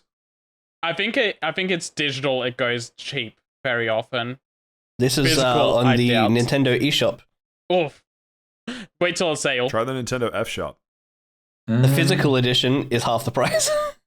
Anyway, moving on. Speaking of Nintendo, they have acquired visual content company Dynamo Pictures, which they are going to close and burn to the ground, and then from the ashes rebuild Nintendo Pictures. That was so dramatic. So I didn't realize they were closing them down. I don't didn't think read they are. that I think part. Patrick's just talking shit. Oh no, they are. Upon closing, Nintendo would change the name. Holy shit. Wow, it's almost like Patrick fucking did his research on this. No, it's fine, guys. Just continue fucking shitting on me through this section. It's great. No. I was just taken back because, like, I didn't realize that right away that they were doing that. I just thought they were buying them out. And then Josh was calling you out as a liar until he read it. I wasn't calling you out as a liar. It just sounded so dramatic that it couldn't be true. Well, I'm not calling you a truther. That's it. Wow, what a reference. That was Josh that said that too. Perfect. Anyway. I don't really have anything more to add to this. I think it'll be interesting. Yeah, I want to know what sort of work they'll be doing for Nintendo. If they're going to be doing like CG stuff for games, or if they're going to be like a commercial company, because they have experience for both. There's one hot take that suggests that Nintendo has abandoned getting Illumination to make the Mario movie, and they're now doing it in-house without Chris Pratt. That doesn't sound like a Nintendo thing to do. That is a take and a half. One can only dream. I don't know. Miyamoto sounded pretty high on Chris Pratt. I cannot wait for that movie to come out. It's not even been a trailer yet. It's got to be soon. We had Gentle Minions. What are we going to get for the Mario movie? Pratt lads. We can all dress up. We can all dress up as Steph's favorite thing, rabbits. Oh my god. That's it. We're doing it. This is the trend. We're going rabbits for the Mario How do you movie. dress up as a rabbit and like still remain mobile? You don't, so because stumpy. you're murdered on site. Yeah, fair. You're saying put down like it's a bad thing. It's definitely for the betterment of society. Oh yeah. Anyway, not really too much more to add to that. Next up on the list, we have Halo's Infinite co-op campaign beta looking to get delayed. Is that how I'm interpreting this correctly? It was. They said it would be coming the week of July 11th, and they've hinted that it might be coming a little later than that. It wasn't hard set in stone. It was just like, trust us, bro. It'll come during that week. Please, bro. It'll be here soon. Please, bro. Yeah, my brother in Christ. I'm telling you. Trust me, bro. You'll play it soon. And now they're saying, trust me, bro. You'll play it soon again. But cool. Yeah, I think that's a little bit of a bummer for people that were like looking forward to that. I.e., Josh. Yep, Josh. I've already locked you in. We're playing it together on Legendary, collecting all the skulls. Okay, I'm down. I know Relic could be playing at Legendary, so yeah, I'm down. Oh, well, I played it on Heroic and I was fine. It's easy. It's an easy peasy game. Look, once you've beaten Mass Effect 2 on Insanity, like it doesn't really matter. Infinite on Legendary is not easy. Yeah, I remember you were getting a bit filtered. But no, when there's both of us. Yeah, it is not easy. Well, that's why it's difficult, I guess. If there's more than one person, it would probably be okay. Hey, Josh, I need to... look, hang on. I'm predicting this is us when it plays. Hey, Josh, can you revive me, bro? I don't know if they'll have a revive or if it's just going to be like a spawn. But yeah, basically. Josh, I'm dead. Josh, I'm dead. Help me, brother. Josh, I'm down again. Can you pick me up? And then I go down picking you up and I go, fuck! I'm not playing with you anymore.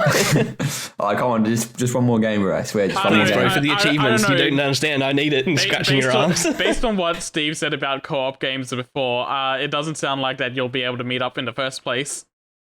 Oh, yeah. I hate co-op. You'll make plans and then something will come up and you'll never meet up. No, we'll do co-op like what we did for, what was the game called? The Game of the Year? Yeah, It Takes Two. Yeah. And then Steven will like continually crash. Man, my laptop did not like running that game. But I thought there was going to be like crossplay, so I downloaded it for my Series X as well. I was ready. And then The it's funny like, part is like, if you told me this slightly, I can still download it on the Series X and just move my Series X and we can play it on the Series X. maybe. I didn't. I sort of. I'm about that game. I was enjoying it. Well, if you want to Anyway, play it, download to your Series X and I'll play it. Fine. Balls in your Well, court, tell me big if I fella. see his axe. I'm pretty sure it's still downloaded on mine. I'll have But to have a look. I haven't turned my Xbox on since I bought it. my brother in Christ, you bought it in release. No, not actually since I bought it, but it's rare that it gets turned on. Oh, yeesh. Speaking of things that are getting turned on, Right, that absolute banger of a headline from PC Gamer. Finally, a Lady Dimitrescu statue bigger than most toddlers can be yours for $1,500 dues. It actually says $1 dues. Yeah, might be my favorite headline I've read in like months. I like that it's just bigger than most toddlers. It's It's- really the takeaway. It's a 1/4 size figure of Lady Dimitrescu, and that's still close to 3 feet tall. Jesus Christ. It's like, if you consider the size of a toddler and it's bigger than most toddlers and those really, really sharp claws that are sticking out, if you had that sitting at floor level, that toddler's not going to have a good time. All right, fellas, how long do you reckon it'll take before we start seeing ones with holes cut in them? Oh, God. How big can you imagine the size of the jar you would need? That's not what I meant. But Oh my How god. long will it take to fill that jar? I don't want to know, man. well, if it's Josh and it's Lady Dimitrescu, probably about 40 seconds. No, I was never really into Lady Dimitrescu. You're gonna say like, jars. emo-looking daughter things, maybe. Ones like rip your throat out. There were so many other things you could have denied, but jars. While Lady D lacks the audacity of the Tifa statue doing the horny anime pose. My god. Oh my god, that's so much worse than I imagined. yeah. Haven't you seen that? That's not an official figure, by the way. That's a unlicensed figure. Yeah, no, that It's Tifa statue is fucked. $730 and it's Tifa just twerking. And she's doing And the Cloud Jacko Sword's pose. with Yeah, she's doing the Buster Sword. Jacko pose. You can also remove her clothes in that figure. Oh my god. I like that you know about it like you fucking got it. Listen, Show that us the figure jar, was Seth, show that us the figure was jar. that figure was almost as big as a talking point as Tifa showing up at the Italian Senate. I really thought you were going to say that figure is almost as big as most toddlers. I'd be scared of a Tifa figure that big in that pose. When she's twerking, she's really just getting down to the toddler level. If you want to ponder Final Fantasy lore for a moment, consider whether Tifa is actually twerking on Zack's grave. We all grieve in our own ways. What the fuck is that sentence? You'll understand the more you play Final Fantasy VII Remake. Good god. Okay, should we move on from this now? Oh, No more horny. I'm begging you. I've already moved on. Otherwise, someone's going to go to horny jail, and I'd rather it not be me. Cool. Well, I added this one last minute, so I just wanted to throw up that they announced yesterday the new games coming to the game catalog thing for Sony. One of which is Final Fantasy VII Remake for both PS4 and integrated for PS5. Marvel's Avengers, which Seth simped a couple of weeks back. No, I Stray, didn't. which looks I never awesome. simped this game. Marvel's Avengers. I That's simped Guardians of the Galaxy. Fucking same keep shit. up. It's not. No, It is I played Marvel Mass Effects. Isn't that what this is? No. No. No. A third-person action-adventure game. Single player and cooperative. Oh, wait, no, this is their terrible live-action one, isn't it? one that like they're plagued by problems and Same. It's all Marvel. see, you say that, man, but hating popular things doesn't make you cool. Oh, I don't Hating have- popular look, things does not make you cool or interesting. I literally I just said wanted that, big fella. to What are you doing? go- I know, I need to add the and interesting part to it. you could have just added whatever. Blah blah blah. Look, I don't know. want to I have really, to. I really look, think Seth was onto something. I've had look enough at of your that. shit, That's Eric. cool. I've been copying so much of that all podcast. He's been shitting on you all day, Pat. Are you going to take that from him? Watch me mute my own track just to stop Seth getting the satisfaction from doing it for me. Yeah, check. right. So the other game, like title-wise, they're adding in Stray, which was announced with the PS5 that they kind of just still Well, that's haven't that cat released. game, isn't it? Yeah, It's the cat announced, game. Yeah, they it looks so announced- good. They announced the release date for that a few months back and also said it was going to be coming to It the did. service day one. They did, which is super cool. I'm definitely going to play that. You the guys other are missing ones- out on the best one that they announced, which is that finally we can play Ice Age Scrat's Nutty Adventure for PS4. I was I'm going to so excited. I was going gonna to say mention Black that Flag Saints because Row of Skull and 4 is Bones. about to go onto it. Oh, there you go. I want to point out that Assassin's Creed Black Flag is going on there just before fucking thingy. Cool. On that note, while I quickly think about shit, the... they're releasing Dino Crisis! Yeah. God, I hope they release that separately. I'm so mad that Resident Evil 1 isn't buyable on its own. I really want Dino Crisis to be. Do you? Yeah, it looks fun, and I've never played You it could before. also get Paw Patrol on a roll. And on Xbox Game Pass, I think the it's... prequel to Stray. It's on Xbox Game Pass. It's either coming or it just released. I think it just released. It was My Friend Peppa Pig.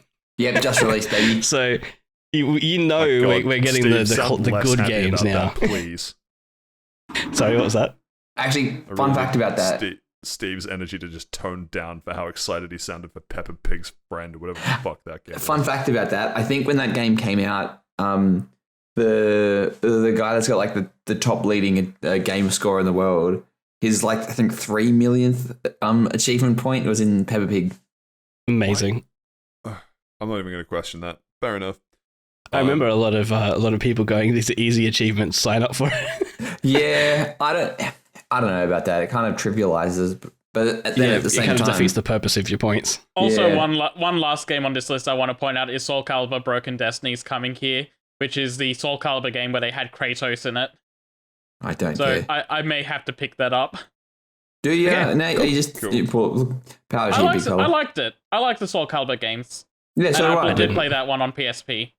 I've played one that released on PS2 and I was like, this is a really bad fighting game. I never played any of the others. Nah, they're great games. Fuck you. I thought Creator from 3. Mwah. I'm telling you, they don't make them like they used to anymore. the one I had was also solely in Japanese, so, 7-year-old me or 8-year-old me just didn't really understand what was Man, happening. I can't understand what this game's on about. It's in some sort of weird glyphs. I was just pressing buttons and I couldn't Yeah, really yeah. understand what was happening. Oh man, I love the Soul Calibur games. I think I Man. still have that somewhere on disc. Number 6 is Um, great. Number 6 says Geralt. It does. It also has 2B. Oh yeah, it does too. It also popularized 2P. I don't know what that. Who the fuck is 2P? So every It's when you fighting really game got to has, go to the bathroom. Like you got to So- say you got to go 2p. Oh, 2-player. yeah, it's the second player color variant, and so they lovingly called her 2P. And ever since then, they've actually been making 2P a thing in crossover events. Right. She Okay, is the main villain of the near raids in Final Fantasy 14. Man, that's Okay, crazy. Anyway, Someone also added something last minute. Who added the I loyalty added program this one? very last minute because it just got announced. Shoot. Sony is doing their own reward system on PlayStation now, similar to My Nintendo's reward system that was going on. and there's Microsoft Where you Rewards. get Don't forget, virtual that's bought me a stickers. shit ton of DLC. I didn't know there was a Microsoft Rewards. Oh man, Yeah, there is, yeah. You're missing out. I literally like probably every 2 months I can buy like $25 of DLC or something. I love it. I know people that literally just don't pay for Game Pass because they use the Microsoft Yeah, like- reward points to yeah, pay for Yeah, Game I Pass. thought Microsoft Rewards was that they just fund rat tests to see if you get your taste back and go to something else. Wow. That's not funny at all. That's But yeah, that's anti-Microsoft, and yeah, we won't I have don't that think on, we do on the show. anti-Microsoft on this podcast. You'll be hearing from my attorney. Some of us have a financial interest in Microsoft's ongoing success. so yeah, I this, can hear a DMCA coming for this podcast for some reason. That's going to take down Patrick's thoughts. so this is going to be a free to join service that comes out later this year. You just do things in games to earn points. Like there's Microsoft different- Rewards. yeah, basically. Look up 2B skirt. There'll be incentives It's to like achievement too. there'll be incentives to like also try and win tournaments, earn specific trophies, or be like the first person to get a platinum trophy in your time zone to get extra points.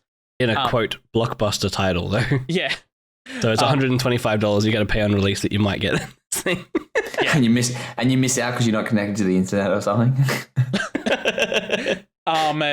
Points can be redeemed in a catalog that may include PSN wallet funds, PlayStation Store products, additional benefits as well. So, for PlayStation Plus members that are enrolled to it. They've also said that they're going to do digital collectibles that can be like models or things of figurines of iconic characters. in another article that I didn't put in the news docket. In it's from the non-fungible tokens, perhaps? No, this is from the Washington Post. They stress this is not NFTs. Definitely not. You can't trade them or sell them. It's not leveraging any blockchain technologies, and definitely not NFTs. It's literally just taking Microsoft's, hey, you can actually use this for funds, and then Nintendo's, hey, do you want some virtual stickers for your starboard? Nintendo also had some physical rewards. It did many years ago. I tried to redeem some and they never arrived. I got mine. I got my Luigi 3DS pouch and my Mario Kart set badges. I bought it was like Mario shoelaces and something else. My one was to get a hug from Reggie Fils-Aimé. Did that ever arrive? No. I'm sorry. Instead he popped up and beat you with jumper cables. I want to read his book. That's coming out soon, and isn't then it? said it's a me Mario and then Is ran it? off. I'll give it a read. And then Chris Pratt appeared for some reason I didn't understand at the time. But he had a camera. But yeah, that is the news section done and dusted. Finally. It was 2 weeks of news. Oh, God. Yeah, not wrong. And even then, we trimmed some of last week's news out. Yep. So, Anyway. no audience question this week, right? Yes, no audience question. I'm so tired. But we do have an audience question for this week. No, we Oh, don't. do we? I deleted it. Yeah, we do. April writes in. Deleted it. And April O'Neil? I don't... April, Chris Just- Pratt's girlfriend from hit show Oh Community. my God, April. Not Community, Whitegate. what's it fucking from? Parks and Rec. That'd be Parks and Rec. fantastic. $30 Unrelated for to that Reggie Fils-Aimé book. I thought you meant the hug. That's what I thought it was going down as He well. charged, I was he like, charged me what? 50. That son of a sorry, bitch. no. Wonder how much it is to get you on Cameo to say I love you. to just find a cardboard cutout of you and then for him to hug that. Just for him to say I love you, son. Just for him to look into the camera and say, "You're not as much of a fuck up as everyone thinks you are." And then he does like another look, but like the office look to the side camera. Sorry, this has gone too far. Audience question. Anyway, April writes in. It's a bit unrelated to games, but I feel like it's still semi-relevant. Hey guys, want to know your thoughts on the BMW subscription for... Oh, don't. I know. No. I'm not getting started on this. I've ranted about it like for like fucking 3 hours to various people at this point. You don't want my opinion. Yeah, I'm not a fan, eh? I don't think anybody's a Utter dog fan. shit. Dumb. Does I get anyone this, want? right? Does anyone want to clue me in on like the specifics of this? Because I just know that BMW is doing a subscription service, and I tuned Yeah. out. Yeah. So all you have to do is jailbreak your car, and then you can use heated seats. No, let me sell you a picture, Seth. You go, okay, I'm going to buy a brand new car. What kind of car should I look at? I'm thinking maybe a luxury brand that comes with all the, you know, the nice features and will get me like respect and like a bit of street cred or whatever the fuck you're looking for, right? And you go to BMW and you say, oh, you know, what's the best price you can do on this car? You get sold, you take out a loan that costs you like, you know, several livers or whatever the fuck you're selling. Not yours necessarily, but whatever. You get to the car dealership and they're like, okay, cool. And you're like, oh, how do I turn on the seat warmers? And they're like, oh, the seat warmers that come in your car that were included as part of the manufacturing cost that you've now paid for and you now own this car, including the physical components of that. Yeah. Oh, it's a subscription fee. $15 a month. £15 rather a month, which is $30 a month Australian. Hey, it's only £150 annually though. You'd be saving money. You'd be an idiot not to, really. That is so much money just to have your bum warm. Your bum warm, right? I'd rather shit myself. Then they have the audacity to say, oh, you don't like the subscription fee? Well, if you pay a flat fee of like £450, which is like another $1,000 Australian, then you can just have the software activated permanently so that you can now use the stuff that you've now bought and own physically. A car is meant to be like, ideally lifetime, but let's say 10 years. 10 years. That £450 is so much cheaper than doing the $150 a year. It is, but the fact that you would have to pay it at all, thoughts? God, it's the most disgusting. And this being only the first subscription fee, wait till you have to do one for wipers when it rains. Fuck. What do you mean? I'm waiting for one that is extra subscription fee for the extra cylinders in your engine. Unironically, that will probably happen at some point. You didn't pay your fee, your brakes have been cut off.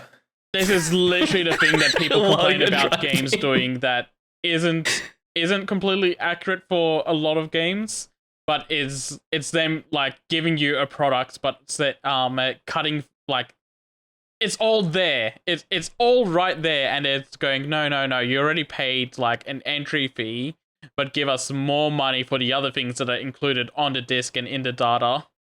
So here's the And- thing about that. You're buying a license technically for a game.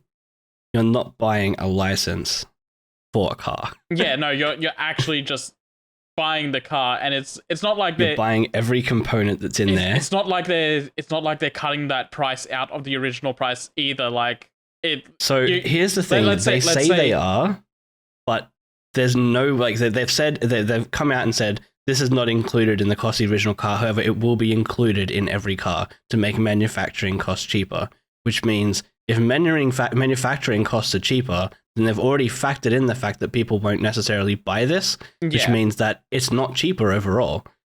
But So they've I'm literally just just gone, oh, we've changed the RRP. I'm just thinking like this car let's say a similar car last year could be like $39.99. It's not like this year it's suddenly going to be $35.999. It's still going to be the $39.999, and then they're going to do this on top of it. Yep. And Um, God, everything's turning into a subscription. It's fucked. But It's- don't it's worry though, horrible. because if you buy it in perpetuity, that's the word, in perpetuity, then you get free gold for Diablo Immortal. well, the thing with this though as well will be, so they haven't said anything on this, but it occurred to me while I was reading it. Is that license tied to said car, or is that tied to said person that has to log in with an account or it's some bullshit? 100% be to the car. No, it's not. It's Might not. not It's be. the person. Because If it's the person, they can resell that. Yeah, BMW said if you then sell this car to someone else, that person can activate the like seats or however the fuck it works when the original owner didn't have it. And I Yeah. assume that also means it works in reverse too. Where if you sell the car and cancel the subscription, the person that buys the car from you will not get it unless they start then the sign up for a It's a subscription. fucking car. It doesn't need to be this complicated. It's Yep. fucking stupid. It's a BMW, It's so it's different, fucking but- stupid. How much do you reckon they'll pay for like blinkers? Well, I mean, they're They BMW. don't need them on a use them. BMW. How much do you think they'll get away with a subscription for headlight fluid? As much as they want to charge. Anyone that's paying it's already going to pay more than they should anyway. No, it's a horrible state of society when you're seeing shit like that. I already pay 2 subscriptions for my car, and it's called fuel and rego. Oh, and insurance. The 3. Is fuel really a subscription? Isn't that just Well, my car won't start without it, so I would say so. Well, then wouldn't you call food a subscription? Yeah, You fuel is a won't start subscription without to it. my continued survival.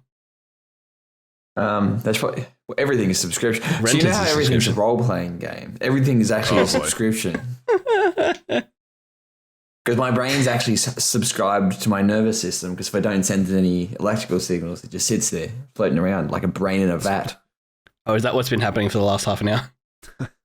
I'm going to Yes. start up a housing subscription service. Some It's people like- out there will say that's just rent, but no, that's called rent. I'm going to make sure this is known as a subscription service.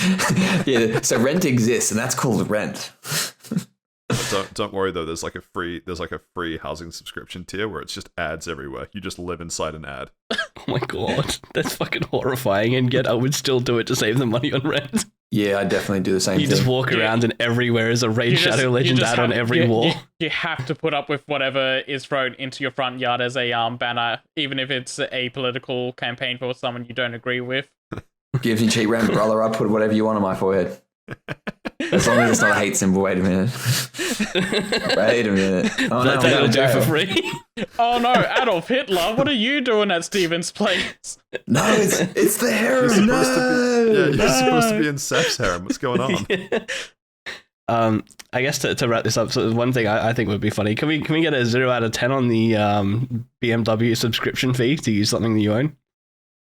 What do you mean? It's a 0. Like I don't. A 0? All right, okay. There's going to be so much Controversial. backlash that they're going to pedal back, and they're not going to make any money from it. And then I don't understand how they, in what deluded focus group board meeting did a bunch of morbidly obese white men think, you know what, we need people like Netflix. Let's put it in a car, but let's make the subscription model. Like, They some could put grad Netflix probably- in the car and it'd be worth more than what they're doing. Actually, And it would cause more accidents. There was one. It's not apples to apples, but there was one other example of a subscription service in a car currently, and that is There is more, by the way, but you go ahead. well, the one I was thinking of. I don't know how many there are, but the obvious one to me is the self-driving feature of Tesla is a subscription-based service. Yes, which really drives the way for a lot of this. By the way, the BMW thing wasn't just car seats. It's also you have to pay for automatic high beam for the headlights, which is another $259. Apple CarPlay, the preparation for it to be put in, even though it's already in the car, is $450. And the active suspension, the adaptive suspension that's in the fucking car again, is another $650. And the brakes are an extra $1,000. Probably. God, I can't wait till people start like charging to jailbreak cars.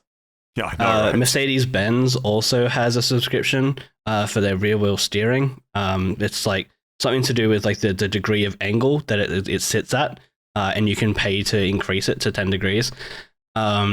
There's also, what was the other thing? BMW tried to put it in at one point where it was like in like 2017 or something. There was a subscription fee they released in like Korea or something, and you wouldn't be able to use CarPlay in the car at all unless you had paid for this subscription to be able to continue using it. And that got super fierce backlash,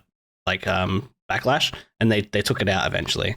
But the fact that they've now re-released it with 8 different features that you have to pay for a total of like an extra like $4,000 or $5,000, or the sub fees, is insane. I can't believe this is a thing. Like, I'm just never going to buy a new car. This definitely is the latest stage of capitalism, right?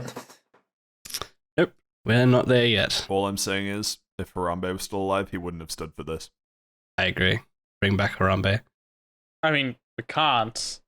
I also want to point out that the Harambe's Murdoch a Media subscription articles service. that I've seen out for this are literally calling it a car revolution, and that some people are taking it overboard and calling it the apocalypse. No, Murdoch Media, this is fucked. Hey, when we were guillotining the royals in France, that was still a revolution. God. Okay. Anyway. On Wrap that it depressing note, Mm. I'm But sad. Patrick, I didn't want to get into this. Hey, I just wanted thoughts, and everyone said they hated it, and then you fucking went off the deep end. In front of but the deep end. hopefully that Angry. answers your question, April. If you or someone you know has a question you'd like us to answer, get in touch. We're on Facebook at Fast Travel Lounge, Twitter at Fast Travel Lounge -1 of the L's, and on Gmail, fasttravellounge@gmail.com. Please give us a like on your favorite podcast platform and a review or comment if you can. All interactions help boost our voices within the algorithm and bring us one step closer to being the preferred gaming and pop culture news podcast sponsored by Krispy Kreme. That also brings us to the end of episode 32. Anything for next week? Teaser? I'll probably still be playing Sunbreak, and we'll have finished The Boys. That'd be fun. I'll probably have played Saints Row 4 by then, hopefully. If not, maybe a little bit more Dragon's Dogma progress. And definitely finished Monster Hunter Sunbreak by then. I'll probably be playing more Monster Hunter, more Final Fantasy, and then I'm thinking if I finish Final Fantasy, I might start another game, so maybe something else. No, Final Fantasy is the last game I'll ever play. It's the final one. It's yeah, that's true. Interesting. But for me, I'll be playing Mass Effect. Well, I'll be finishing Mass Effect 2 and picking up 3. And I've also been playing Digimon Cyber Sleuth, Hacker's Memory. Oh, nice. That's a game. Nice. It's Digimon, and they do Digimon things. Should play Digimon Dawn and Dusk on emulator. 10 out of 10 games. It is on my list of things to emulate, Josh. It is not at the top Excellent. of list, but it is on the list.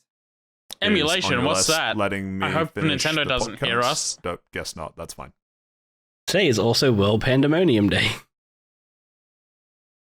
Fucking feels like that every week. Just wanted to point that out for you, Patrick. It seems relevant. Okay. Yeah, cool. Well, as I say, this brings us to the end of episode 32. I've been Patrick. I've been joined by the full gang. Hooray. Josh, Seth, and Steve. From all of us here at the Posture Lounge. We'll catch you next week.